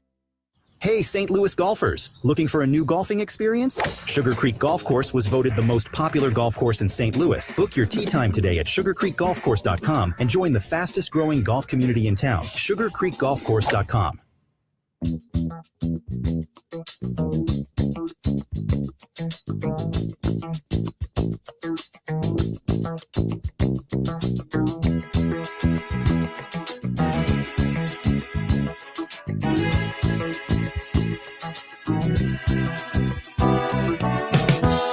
You're listening to Tim Jones and Chris Arps. And the sunlight hurts my eyes. And something without wanting love bears heavy on my mind. CBS Evening News co-anchor John Dickerson is leaving the network at the end of the year. In a post on social media this morning, Dickerson said he will leave CBS News after 16 years there. The network has yet to comment on his announcement. In a statement, Dickerson said he was extremely grateful for all the network gave him, saying, quote, "I'm grateful for my dear colleagues who have made me a better journalist and a better human. I will miss you." 5:53 on the Tim Jones and Chris Arp show. I think personally, John Dickerson is being shown the door because he's probably left-leaning and they're trying to get rid of the old guard and bring in some fresh blood. I wouldn't know him if he walked in the door. I wouldn't either. I wouldn't. Is he like a superstar on that He's network? He's a co-anchor of the CBS Evening News, Tim. You should know that. They still have that? Yeah, they do still have that. Aren't we on air during their entire broadcast? Probably. That's our excuse. There's my excuse. Yeah, exactly. Yeah, I'm busy. Speaking of CBS News, Brett Baer, the famous Fox News anchor, he was on Meghan McCain's show. I forgot what the name of her podcast show. Okay. He said he is not moving to CBS for now, despite reports that Newton Network leader Barry Weiss may try to lure him. Well, he said, quote, "I'm in a multi-year contract with Fox. I'm very happy there. Weiss potential changes include looking to bring in more prominent conservatives and harder-hitting investigative reporting." At 60 Minutes, there's chatter about whether Weiss could oust Scott Pelley or Bill Whitaker, but she's apparently a fan of Leslie Stahl. So Leslie Stahl is really? not. Yeah, Leslie Stahl. That's the one she's a fan of? That's the one she's a fan of. Yeah. She's not going anywhere. Jimmy Hoffa is the latest dead public figure to consume FBI employees' working hours. The Trump administration has ordered a search for documents about his mysterious disappearance. The old urban rumor is that he is buried in the end zone in the MetLife Stadium there in New York. I wonder how true that is. Probably. Who knows? I could be. I used to when I was a practicing young attorney. You know who I used to appear in front of all the time here in the county of St. Louis? Who's that? His daughter. That's right. I Judge forgot. Barbara Crancer. She was always an excellent jurist. She was always very kind and strict. She was always very strict and stern, but I got along great with her, and I always enjoyed when I had cases assigned to her. And I didn't know at first that she was Hoffa's daughter until someone told me about that. And then I was like, ooh, I better behave myself. Did you know the history? How did she get to St. Louis? Do you know anything? I do about not. her history? I do not know. I guess the whole Chicago St. Louis pipeline is not too terribly long, but I was fascinated when I found that out. And I heard somebody speaking about her on one of our other programs the other day. Someone was recounting the story about it. I think maybe someone talking to Ullman about Jimmy Hoffa, and her name came up in the conversation. I remember that 1975 he disappeared, and I remember just what a huge big story that was, because he was leader of the Teamsters Union, and at that time the Teamsters was heavily controlled by the mob. I remember when I was a UPS, I was a Teamster in the late 80s. There was a gentleman named Jackie Presser. He was the Teamster president at that time. He ended up being removed, and the government kind of ran the union for a little bit because it had mob ties. So long time connection between the Teamsters and the mob. I don't know if they're still there today, but that's why a lot of people say that Jimmy Hoffa has been, quote unquote, disappeared. Check this out. Judge Barbara Crancer. I didn't realize she retired so long ago due to probably aging out. Yeah. March of 2008. And she is alive, and she is 87 years old. Yeah, I remember. I forgot all about that. Jamie Hoffa's daughter was a judge here in St. Louis. Here you go, Chris. She got her JD degree from WashU. Okay. There's your connection Pretty right good there. school. And she decided to stay. Usually people don't decide to stay in St. Louis when they go to school here. They get the hell out of here as quickly as they could. All right. Lindsey Graham, the senator from South Carolina, who is up for re-election this year. He had a serious mishap at the Capitol day. Senator Graham whispered something into his phone, and then Siri responded with full volume, calling Sean Hannity mobile. Calling Sean Hannity mobile. Perfect, Joey. Thank you for that. So Sean Hannity is on Lindsey Graham's speed dial. How embarrassing would that be? It kind of sounds like you're like in the pocket of a reporter. Or it something. Does indeed. Amazing. That's hilarious. Yeah, Sean Hannity mobile. Can you play it again, Joey? I love that. Calling Sean Hannity mobile. That's going to have to be a routine. Exactly. We're going to have to fit that somewhere in the show. All right. Great show today, as always. We went from soup to nuts. And next is Larry Connors USA. He's going to talk about more Democrats dare stand with Mondami. And Larry tells the story behind the story of standing on top of the arch. So you want to stay tuned for that. You're listening to the Tim Jones and Chris Arps Show on 1019 94.1 News Talk STL. Drive safe and have a great evening.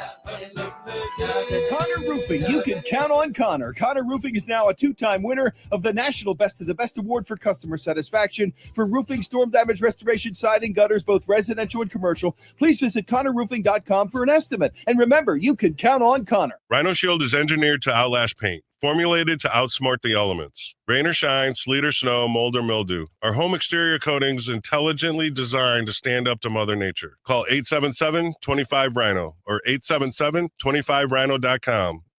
Now, the Free Market Minute, brought to you by the Hammond Institute for Free Enterprise at Lindenwood University. Hey, it's Mike Ferguson from The Morning Show, and I'm here with Dr. Grant Black. And Grant, does having more economic freedom make a difference in people's lives, such as maybe helping reduce poverty? It definitely makes a difference. Economic freedom